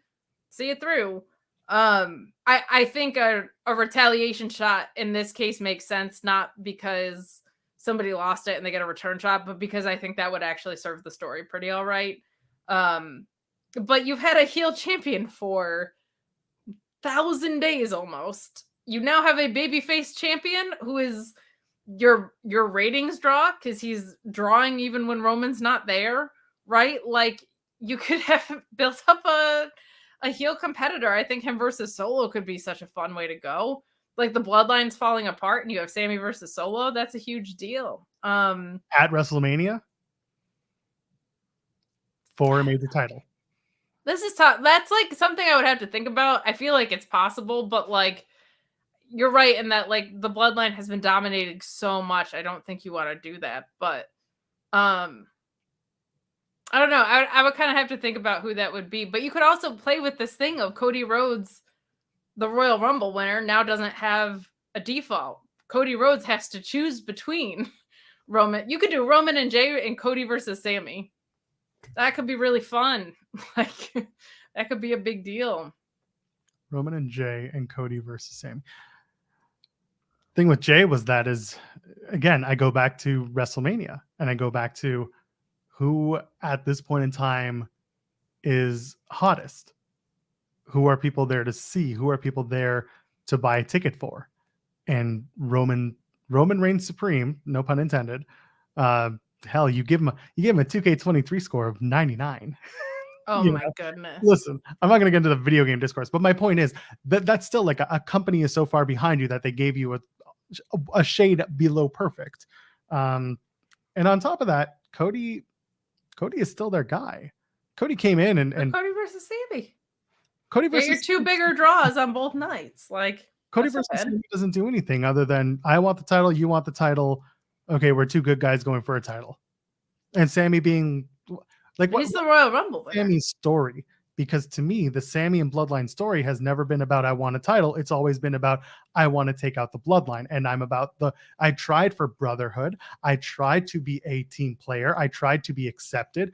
I was not. I was turned on. I was treated like shit. Now I'm going to show you that you mistreated me and I'm going to take you down and show you that brotherhood is not the brothers you have. It is your best friend can be your brother once the KO stuff comes back into play. But if you want to hurt the bloodline, taking their titles is the best way to do it. Someone else is going to do that, and that's why they're going to be pally pals with Cody. And they're going to take the other titles, which are the tag titles. I think the work that Cody and Heyman are doing now is good. All he did was he was injured, he won Royal Rumble, and so now he has a title shot. Like, which is how Rumble works, right? But like I don't think him versus Sami is less compelling than him versus Roman to me. To me, it is though, because there is no story there. This is so that stupid joke that we continue to make. The wrestling has more than one royal family joke. It very much comes into play with Roman and Cody, because it's the Samoan dynasty in this case, completely running WWE. Here's what you do. Okay. You get The Rock to get off his fat ass and get in shape. You send him a fucking ring. You send him a ring. You have The Rock versus Roman. And you have Cody versus Sami. Cody versus Sami would probably realistically be a SummerSlam thing. Yes, and that's fine. That's, again, to me, it becomes putting it in the right place. To me, WrestleMania is not the place for it. And I think people understand what I mean when I say that. Sorry to cut you off. Continue. No, that's okay. I just feel like I don't know if I have the answer right now, but like if they had a plan where Sami Zayn wins and then you spent the rest of the time building up a credible opponent, like I think that could be good. Maybe you had Gunther lose to Sheamus and then Gunther gets elevated into that picture or whatever, because they are high on him and they should be. He's fantastic. Part of this is their lack of building credible heels, because a heel has dominated for 900 days. But I do think both programs need a title. Like I think we've learned that at this point. God, you could, Sami versus Carmelo Hayes or something. You could do something really fun with, like, I think Sami Zayn almost being the oddball gives you the most opportunity. You could have Kevin Owens be heel against Sami and do that as a main event at WrestleMania, or your marquee match if you want to do the women on one night. Like, Kevin Owens turning heel, being like, you weaseled your way into that position being a suck up, so you knew their game plan. You didn't earn anything. I've been spoiling away over here. It could be fun. If I could do anything in the world with that, it would be like, I'm loving this new Mustafa Ali character, man. I wish they had started it earlier and he was like a contender for something, because holy shit, this toxic positivity thing is so much fun. Yeah. I adore it. I am looking forward to seeing how he plays it up, because so far he's made it a lot of fun. It's good. Have you seen the stuff on Twitter? He's killing me. Yes, he's doing great stuff. Oh my God. He never doesn't do good stuff, especially when he's like doing it on his own, like making his own content. I think Ali has so many good creative things to offer. WWE. Oh my God. This, like, if you haven't seen it on Twitter, go look it up. This idea of him being like, I can't take credit for my win. I would never have gotten it without the WWE platform. Like, this sarcastic stuff is real fun. It's so good. Grateful. I hope you're excited for the Backlash main event of Cody versus Karrion Kross. We're about out of time here on... No, we're not, because we got a super chat. Oh, no. At least it's a different idea than Karrion Kross. Well, that's going to be the next part. So, how about this? Sami wins at Elimination Chamber. They make it a triple threat at WrestleMania. 2 out of 3 falls. Usos lose the title to whoever earlier. Cody wins the WWE title. Jay turns on the Bloodline and helps Sami retain. That feels really convoluted to me. I'm not following the thread. Are you? Sami wins at Elimination Chamber. But they make it a triple threat. Oh, so he wins the title. It becomes a triple threat. But Usos lose the title to whoever earlier. Cody wins WWE title. Jay turns on the Bloodline to help Sami retain. Within that in basically 5 weeks. There was a really easy triple threat you could have booked if Logan Paul wasn't gonna face Seth Rollins. That's such a good match, though. I'm so stoked for that match. Barf. Especially after Paul lost tonight. That's why. You think Logan's gonna sell his stake in Prime like he said he would? He said he was gonna bet his equity in Prime. He's always been extremely honest and upstanding. I don't understand why he would lie about that. No, he would lie about that stuff. No, of course not. There's a really easy triple threat of Roman has tremendous history with Seth Rollins. Roman has tremendous history with Cody Rhodes. You could have just had Seth win at Elimination Chamber. That could have been a triple threat. And it would also be a way to get Cody and Seth in the ring without keeping the fact that Cody is 3-0 over Seth. This is the big thing. This is what's always bugged me. It's that people wanted to have these triple threat matches so that Roman doesn't take the pin but still loses a title. Why would your, again, 900 plus day champion lose a title going into the biggest match in the year to then drop the only other title and therefore the longest reign of modern era? The whole idea here is that the transfer of ownership that comes with these titles is based on him dropping both titles in a loss definitively 1, 2, 3 without any onions. Like there's nothing here. It's just the titles are lost. They go to the next guy. The next guy carries the torch until SummerSlam when they have the rematch between Cody and Roman. And that's a big main event match. That's a big main event rematch.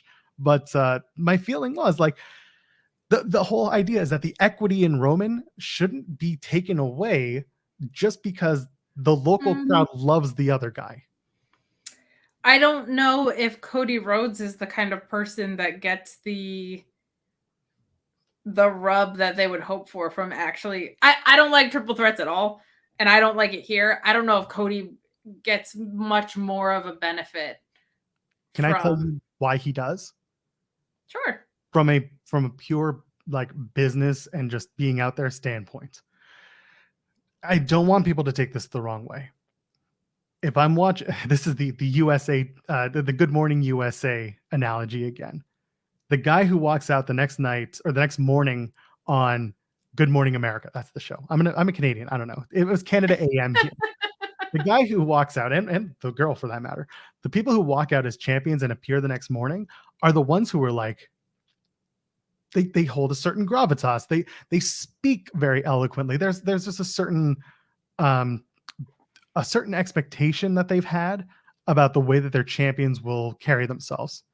And Cody has proven in a lot of ways that he's matured and can be that guy. And he wants to be that guy. And he goes out of his way to show you that he's that guy.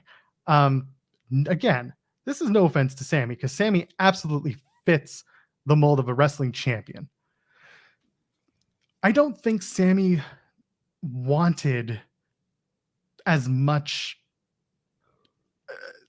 attention as he had over the weekend in Montreal. I don't like, I think he was happy to have it. I think he loved every minute of it. But I think if this were like a long-term, every single week thing, the burnout is real. And I don't know if Sami wants that. And I'm not going to speak for him, but it's just, that's kind of where my brain's at. He did say in an interview with unbiased journalist Ariel Helwani that while they were cooking, that he would be up for that. So that aside, and I don't think he really drew it back to the why Cody would need to fully pin him thing, other than if you're thinking about them playing clips. Because Cody to the regular audience is not. He's the guy who went away, came back. He's the guy who went away, came back. We don't know where he went. I'm using this very loosely, very casual terms, very, very casual wrestling fan terms, because I'm trying to think like Tim. I'm not trying to think like you and I, who are in this. You are trying to think like the guy who I'm replacing. Yeah, it's really helpful. Barf. I know, it works really well. No, the barf was Wednesday. The point was that to the general fan, the eyeball fan, the person who's just flipping on Peacock, oh, this looks interesting.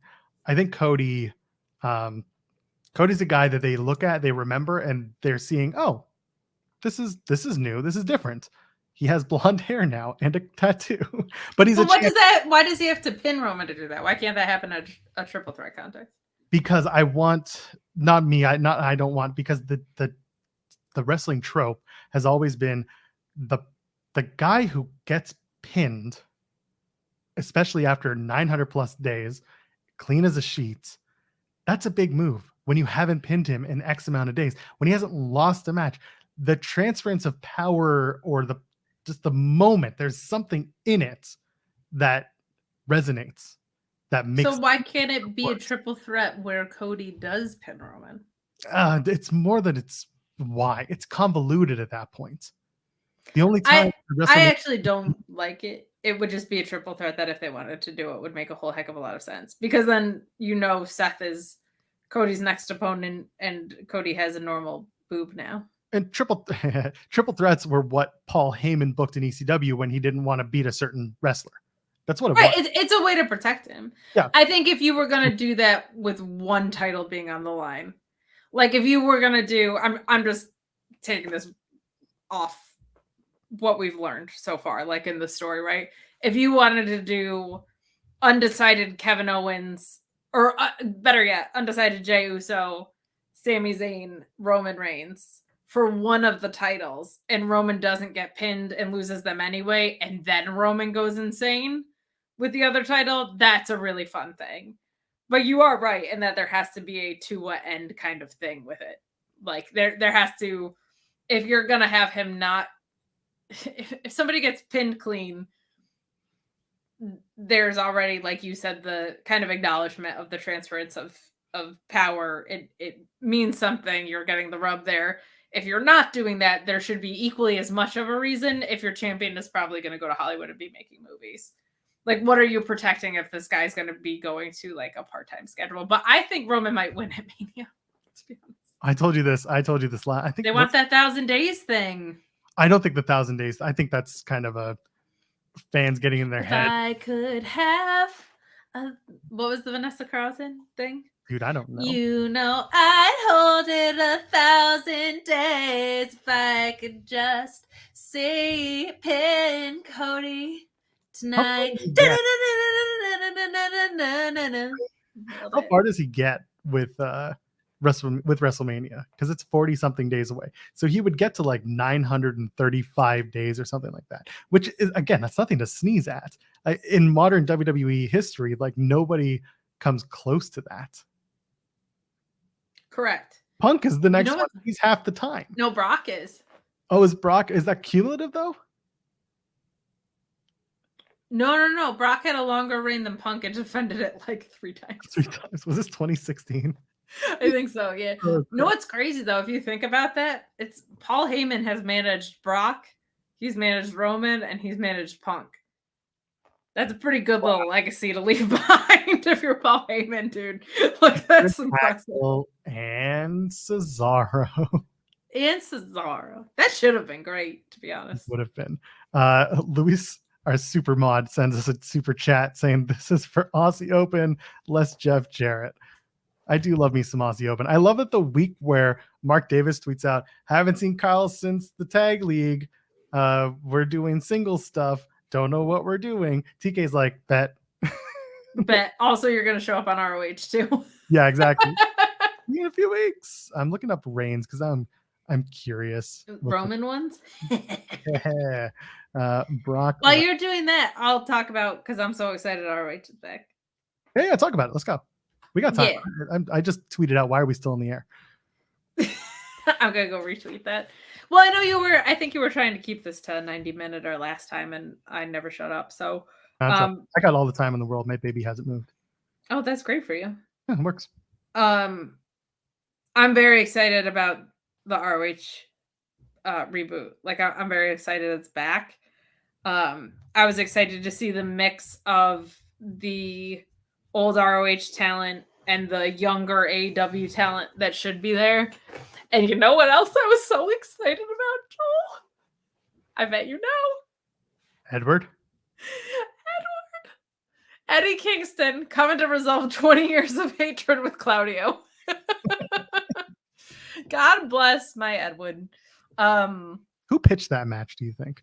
You think Claudio went to TK and was just like, I have an idea. And TK's like, I don't want to do any more 60-minute Iron Man matches. Please don't pitch another 60-minute Iron Man match. And he's like, no. I got something for Eddie. And he's like, please don't pitch anything else for Eddie. And he's like, no, we'll do Eddie for the title. I think there was like a video that was going around. I love a good MJF interview. Don't get me wrong. I love it. Eddie Kingston interview selling a match. It's my favorite shit in the world. That New Japan promo that he got at the press conference was awesome. He also had a video the other day that was talking about like the 4 guys that he hated most in the world. And it was like Jericho, Punk, I can't remember who else, and Claudio. And that was a couple weeks ago. And I was like, Eddie's kind of been only half involved in programs.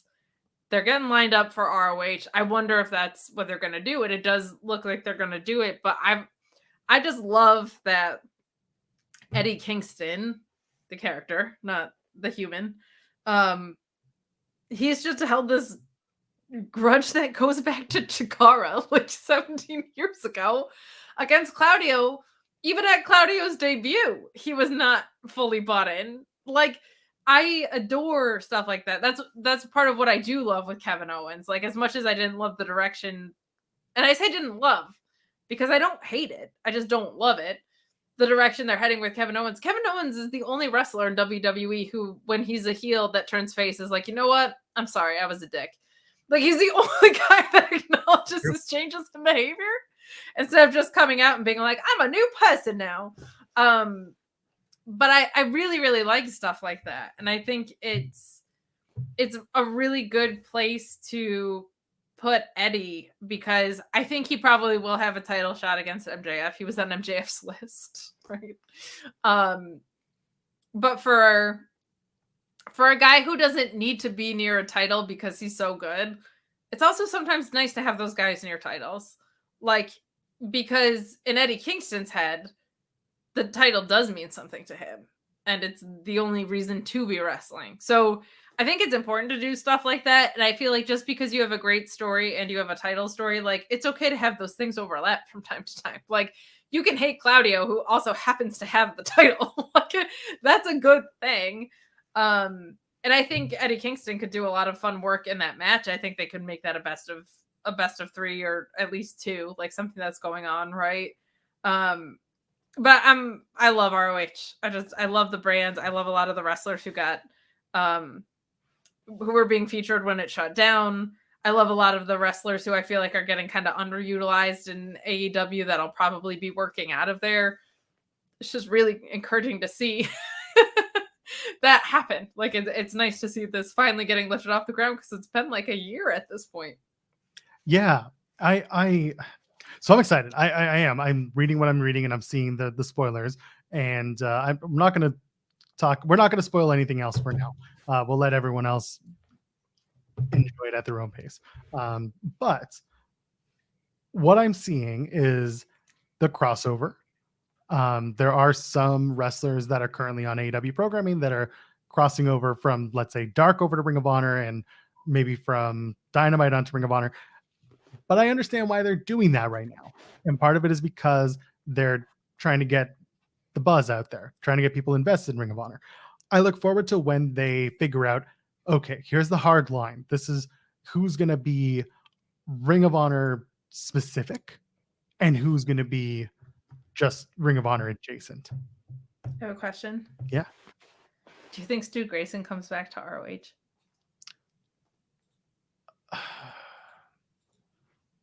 I feel like he'd be so good. Not that he's his keeper, but I'm going to ask Uno in a couple of weeks when I see him at Greektown Wrestling in Toronto. Because he was on the Twitter. I know he was upset at Mox after that. He was. I feel like Stu Grayson as an ROH champion, an ROH pure champion, Stu Grayson really intrigues me. I feel like that brand of wrestling for him could be really, really productive for both the brand and for him as a wrestler. Like that feels like such a win-win to me. So I miss him being on my screen. I love the guy. I love the guy. I'm curious as to what Stu's intentions are in terms of like professionally what he wants to be doing with your daughter. With my daughter. No. What are your intentions with my ROH? What are your intentions with my promotion? But I feel like he as much as he loves wrestling, I don't know if it's something that he wanted to relocate to Florida for example. Sure. It's, like, again, I'm not going to speak for him, but it wouldn't surprise me to find out that maybe he had other plans, or that, maybe he still wants to come back. Maybe he still wants to be involved with AEW and Ring of Honor in this case. But listen, seeing Stu Grayson work anywhere is good for me, as long as he's getting paid, as long as he's enjoying himself. Like, that's cool. So I'll ask him. Most important question of the night. I think you're cute and I'm perfect. Why do they capitalize the O? Is it because they thought it was an OnlyFans thing? Is this supposed to be? Can we make money off this? I mean, we can. Like, Ryan Sullivan decided to toss us a super chat. So you can sing it because I'm not doing it. I would hold it for 500 days, and I would hold it for 500 more, just to be the chief who held it for over 1,000 total at your door. Da da da da da da da da. Tribal chief. Anyway. Nailed it. Yep. It's funny because there's a latency, so like everything's just gonna sound bad. Just listen to 2x at this point on. It's fine. Before we get out of here, I don't even know if I want to get out of here because there's a bunch of people hanging out and we're good. Do you have anything to do tomorrow? A job or whatever. You got nothing to do. It's fine. It's 10:45 at night on the East Coast. You're also on the East Coast. I know, but some people aren't in this chat. That's what I'm really getting at here. Oh, well, suck it up, nerds. Wow. Okay. Jesus. How much did you enjoy that Firefly Funhouse thing? FNN, fucking network news. I was mixed on it. It was refreshing to see something different. I felt like it was a little chaotic. It was so funny. I love that part. The weather being Uncle Howdy, I thought was pretty good. Was he trying to say that the weather outside is frightful? Is the weather outside frightful? The game show thing was fun. Yep. It was refreshing to see something different. Are we getting Bray Wyatt versus Bobby Lashley at Mania? Because that feels weird. I still think they're going to do Wyatt and Howdy. I feel like they should. Do you take off that mask? The Howdy mask? And you reveal it's brother Rowe? Nero. I knew he'd come. You know what I mean? Like, do you take off and it's brother Taylor or brother Bo? Do you do that? Do you ignore it and just be like, no, we don't know who this guy is? We never need to know. It's just, if you have a mask, you have to unveil it, I think. do you though? I think so. Or it should just be Bray Wyatt in like the Spider-Man meme where they're pointing at each other. Yeah, that's fun. We can do that. If it's supposed to be his demons personified, I think they need to be personified as something close to him. I don't think you say it's his brother, but I think it's Bo Dallas who is Uncle Howdy. Like I think you bring back him as the man in the mask in a way. If only it could have been William Regal. Oh, it'd be perfect. Or Excalibur. He'd be like, "This is Bray Wyatt. This is the Firefly Funhouse." That's what they're supposed to do. Regal and Excalibur. That's it. I also sincerely don't think you can wrestle in that mask. That is a too costumey of a mask. The Uncle Howdy mask? Yeah, right. So he's done moves in it. So clearly there's some sort of like mobility freedom. Has he done moves in it? Other than jumping? No, he's done Sister Abigail.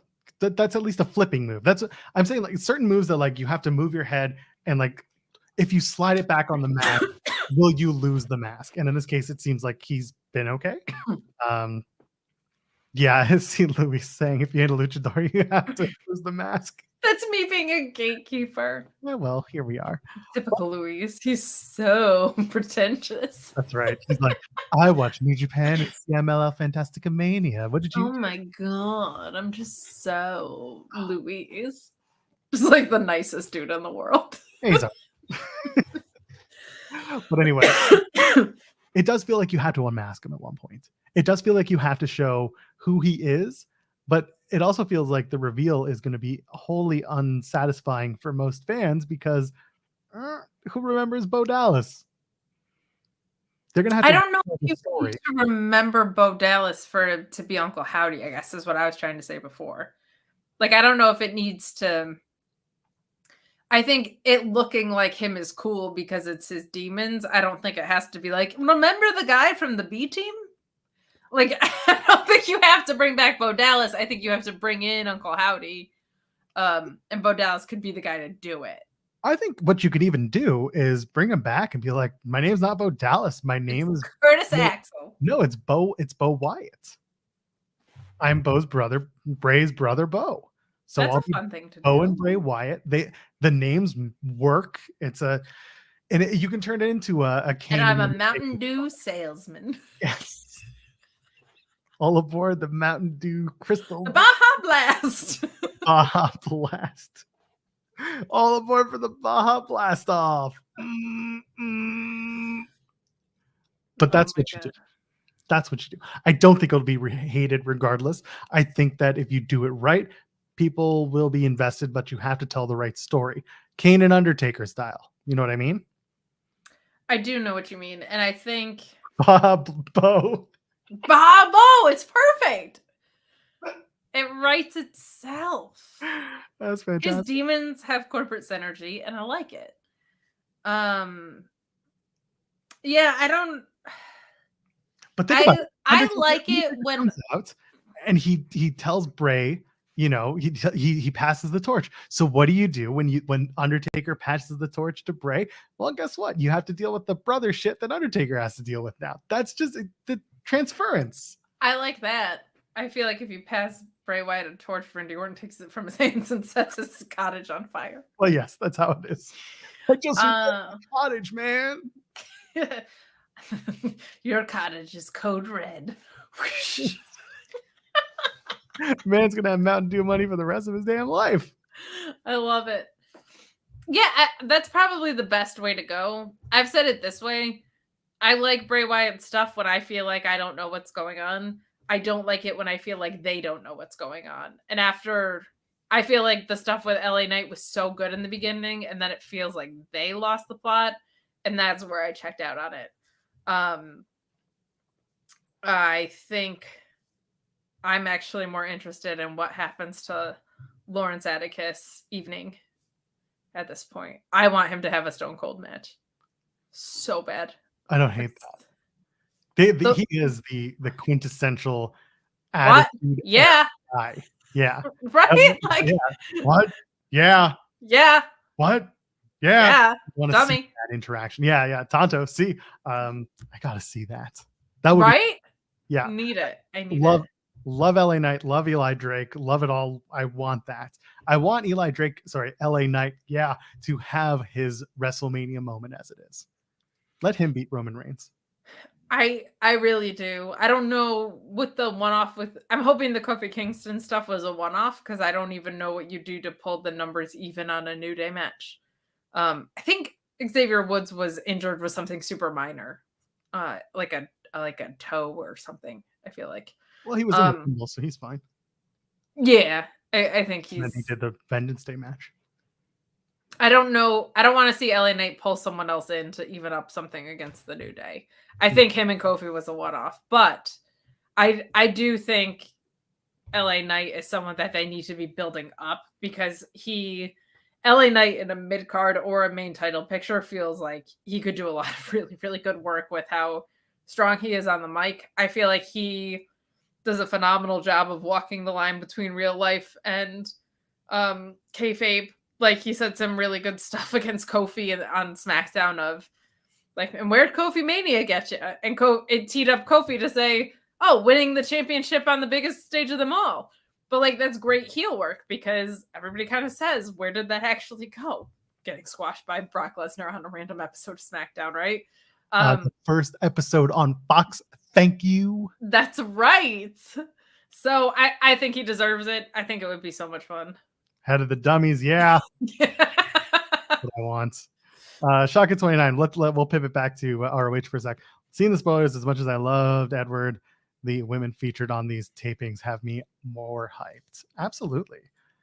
I have questions about where they go from here after these tapings, but no, so far they're putting their best foot forward, that's for sure. And it's good to see Maria Kanellis doing some work there as well. Hopefully that transcends to backstage as well. Yes. If you followed any of my stuff, you know I've sung her praises on how much she just did great work with the women's tournament that they had, led to Roxanne Perez now on NXT winning the women's title there. She's a part of the reason Willow Nightingale got super over.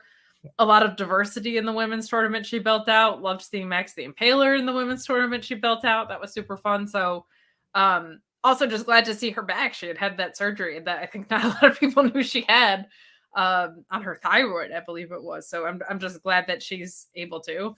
The only thing is she's just so hideous. I don't know how we can bear to look at her on screen. She's hard on the eyes. I think it's tough. It's all that red hair. It's all that red hair and her like perfect body or whatever that she managed to push kids out of. I don't know.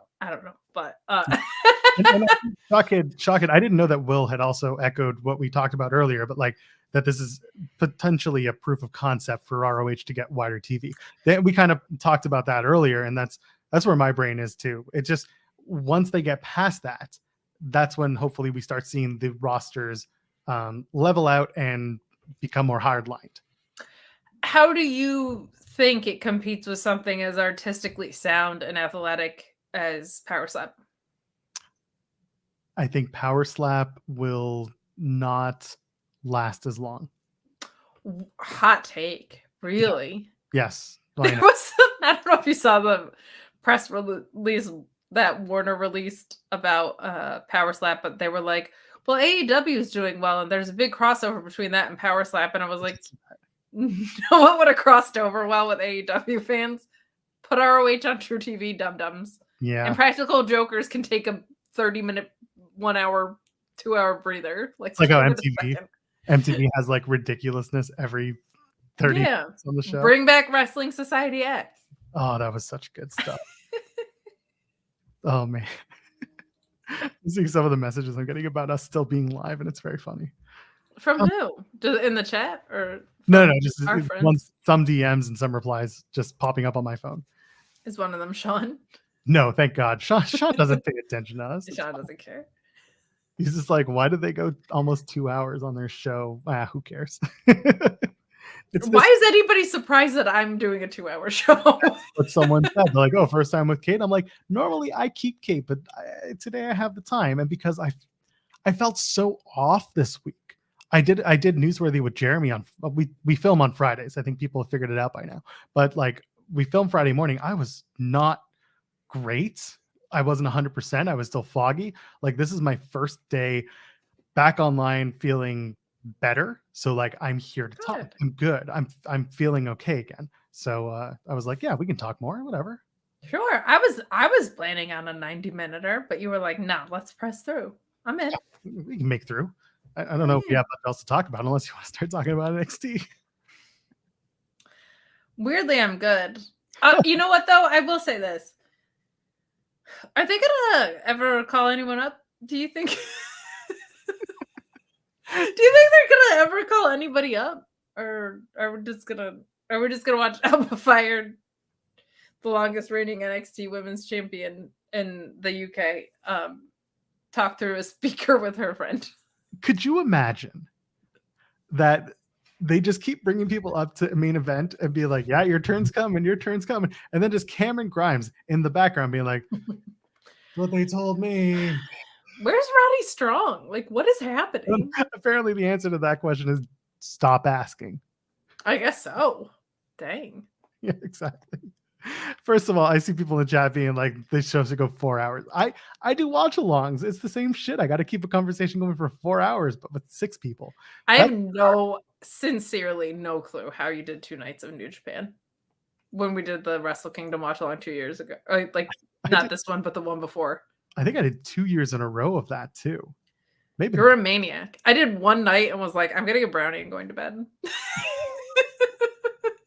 I really looked forward to those shows. It feels like everybody's on a field trip, I always say, because all the people who want to shit on wrestling are not staying up till 3 a.m. to do it Eastern time. You know what I mean? Yeah, but here's the other thing too. Like I'm a maniac when it comes to sleep. Like my my wife has been like super duper tired this week just dealing with baby, and I'm also fine. But she saw me like playing with the baby this afternoon while she was like lying down and just exhausted. And she's like, how do you have this energy? And I was just making him laugh. And I'm like, that's the only way that I get through the day is like, he is my gasoline. If I hear him laugh, if I make him laugh, that's my energy. Let's go. There's a wholesome moment, but I do walking Hallmark card, you son of a bitch. No, I'm not. The longest run I did was when I interfered with you.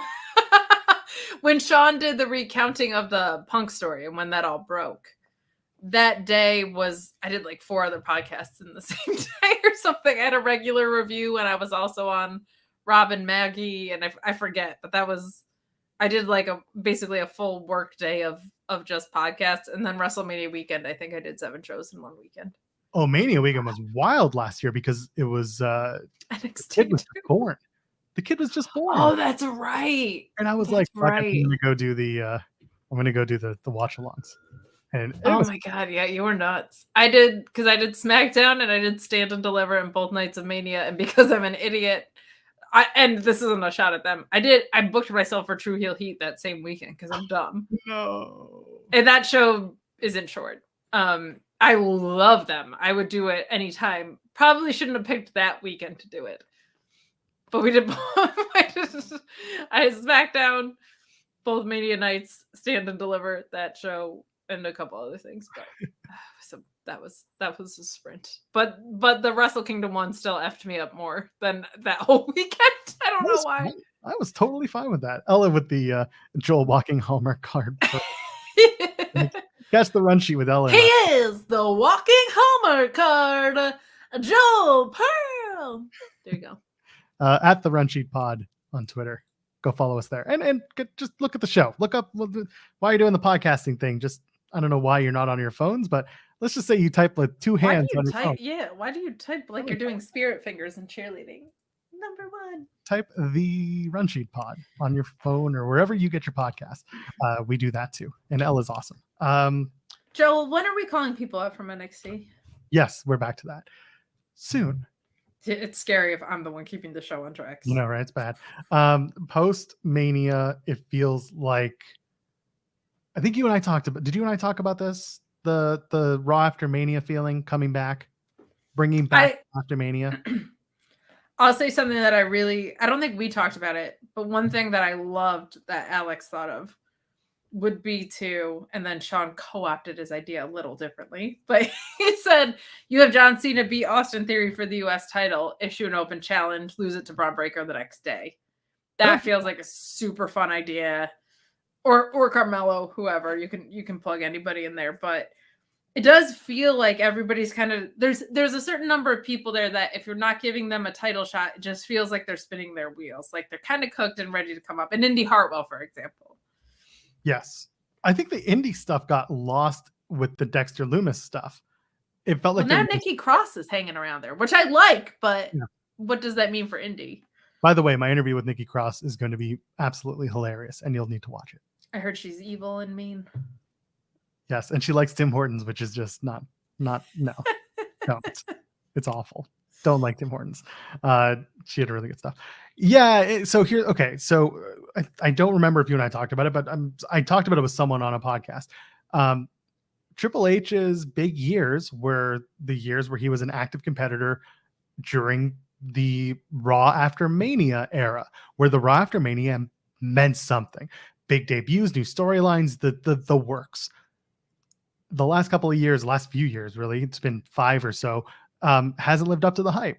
I think especially with 2 Night Manias, that's killed it. Yeah. I think Paul's going to want to bring that back. I think that's a feeling he's going to want to bring back because it's the biggest Raw of the year. And what do? Jay White is an option, and I like that option. I don't know if you bring back the only reason I think people are talking about the Jay White thing is because the US of J gimmick that he was running when he was coming over and working USJ. Yeah, it's a good gimmick to have. But Jay White's someone that I would introduce. Braun Breaker, yes. I think Carmelo Hayes still has some time down in NXT because one thing we have to remember is that there's a tent pole there. There's still a business to run down there in that you need to do house shows. You need to sell not just the brand, but some of the wrestlers on the brand. But they are absolutely running into some wrestlers who are like, we can go. We don't need them. Like Roxy is great where she is now. Keep her there for a little while longer. Give her a couple more. She just turned 21. So give her a couple more years. I mean this in the like, give her time. No, it's like stupid that she's as good as she is at 21. What? Yeah, like absolutely. It's nuts. But like you think about how people are at certain ages, and it's like it's tough to throw someone on the road at that age full time. Whereas right now, this may be the best place for her, despite how we might feel about her trajectory. I think there's a reason to keep her down there, and plus the star power she could cultivate down there. But what more are you looking from out of Zoe Starks, let's say? Right. So Zoe Stark, I would bring up 100%. Alba Fire is someone that with pairing her with Isla Dawn is perfect because Isla Dawn didn't have the same gravitas or the same experience that Kaylee Ray, Alba Fire. Done Alba Fire. Yeah. She's Alba Fire. She was Kaylee Ray. But I'm just saying in her whole career, Isla Dawn doesn't have the same experiences. These two together is a good opportunity to work with each other and benefit from each other to potentially. Especially because like women's tag teams are booked extremely well on American television in general, much less WWE. So it's just nice to see. Specifically is doing a great job of that. Yeah, I can't wait to see them definitely not turn on each other in 3 fucking weeks. Fine by me. But if you do have a renewed sense to your women's tag team without just throwing them together and then breaking them apart, well, Dawn and Fire are a pretty good way to start. Who else is there that's sitting there? Cameron Grimes, of course, has been like everyone's guy for the last 3 years, which makes me laugh every time. To the moon. And back again. And then to the moon again. And then back again. Yeah, sometimes you just gotta go. I mean, who have we seen get called up other than LA Knight? Anybody? I'm trying to think of like the 2.0 and on era. Technically Sophia Cromwell, but who became Maxine Dupree. Other than that, is there anyone? I don't believe so. Dolph Ziggler got called up. Called down. Ciampa after it was a lot of back and forth. Johnny left, came back. Chase U coming up would be great, but I really think they want to keep building on Chase U as a tent pole. not necessarily winning the tag titles, but being that team that people really like and people really want to buy tickets to go see. And I also think Duke Hudson has a really bright career ahead of him. And whether they break this up with him coming out of it, I really, really think that guy has something special. Oh, I love this comment, by the way, from Darkside. Dangers of going long is Joel's booking and the curse of them coming true. See ya. Have a good night, guys. We should get out of here. It's been 2 hours. We kind of should. But I did want to ask you sincerely, like, because I obviously go into great detail in singing and impressions every Tuesday, but like from a high level view, who's ready to go up and when and how? Like, there are so many people that I thought were already going to move up at this point that I'm like, are they ever going to get called up? Kind of Toxic Attraction until they split up Gigi and JJ. Like, it seemed like you have a women's tag division that needs teams, no brainer, they're ready, but then they split them. So it'll be interesting to see. It'll also be interesting to see when NXT Europe happens, like how things are going to filter in and out. Like, it's funny, the UK talent, Dragunov and Tyler Bate, are people that you could easily call to the main roster tomorrow. So I guess where does developmental end and main roster start is kind of an ambiguous thing, which has been the case for a while now. Yeah, it has. And the way that they're positioning NXT Europe is we still have a ways to go, but we also have to sell the damn company. That's really what it comes down to. And that's why, you know, I like to think that some people say curse that guy and his takes because they're right sometimes. Well, they're right because sometimes I think about how this business runs. I don't think about how this creative runs. I think about how the money comes. How this business runs. This great sport. This thing called wrestling. Pro wrestling. Anyway, this is fun. I don't know if I want to do 2 hours every week, but maybe. You're the one who pushed. I did. I pushed. Hey, let's get out of here. Plug the stuff. Let's go. Hey, yeah. I have a real different show on Tuesdays called Sour Graps. We do the NXT post show. It's extremely silly. It's called Sour Graps. Know what you're signing up for if you watch, please. But we do that on the Fightful main YouTube. Also Mondays doing the Raw review with Alex Pulaski on Fightful Select. Wednesdays at the Mark Order Pod. Friday doing the AEW Rampage and SmackDown show on the main. But you know what, Joel Gacy? You know what I'm most excited for coming up? What? I'm going to Excite Commentary, and you know what match I'm calling? Oh, I've heard rumors, but please confirm them on the show. LSG versus Bobby Fish. The combined age of both men is 728. Yeah, and LSG's not that old. I cannot wait to do commentary about them, to talk about these two up-and-coming rising stars in the industry. But I haven't been in the new year yet back to Excite Wrestling. So that's coming up the weekend of March 4th, that Saturday. You can catch that on twitch.tv/Excite Wrestling, XCITE Wrestling, because we don't use vowels when we in pro wrestling. Come on, but very much looking forward to that. It's going to actually sincerely be a pretty good card. So check that out if you want to hear me make a fool of myself on commentary with a very good play-by-play announcer. And also I'm there. Yeah, no, that's usually how it goes. And I'm at Joel Pearl. What do I do on this side? I do stuff on Overbooked all the time, usually on the weekends. I call myself the weekend drive guy at this point because I do a show I do shows every weekend because I let the talent do their own thing during the week, and it's great. I just have to make sure. The run sheet with the worst food take queen in the world, Ella J. Yeah, go follow at the Run Sheet Pod. Thursday nights on the main Fightful channel doing the Impact Post show with Crest to Star, and of course we do the Impact other shows that they do, the monthly specials and the quarterly pay-per-views. I got nothing else to say, do I? Okay. Tim and I are going to a whole shit ton of wrestling shows in March, so you'll hear a lot about that. And the interviews that we did from Elimination Chamber are going to drop on the Fightful channel.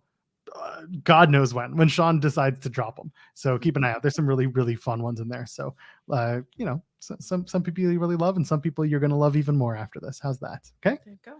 All right. Ladies and gentlemen, friends beyond the binary. We'll see you in the next one.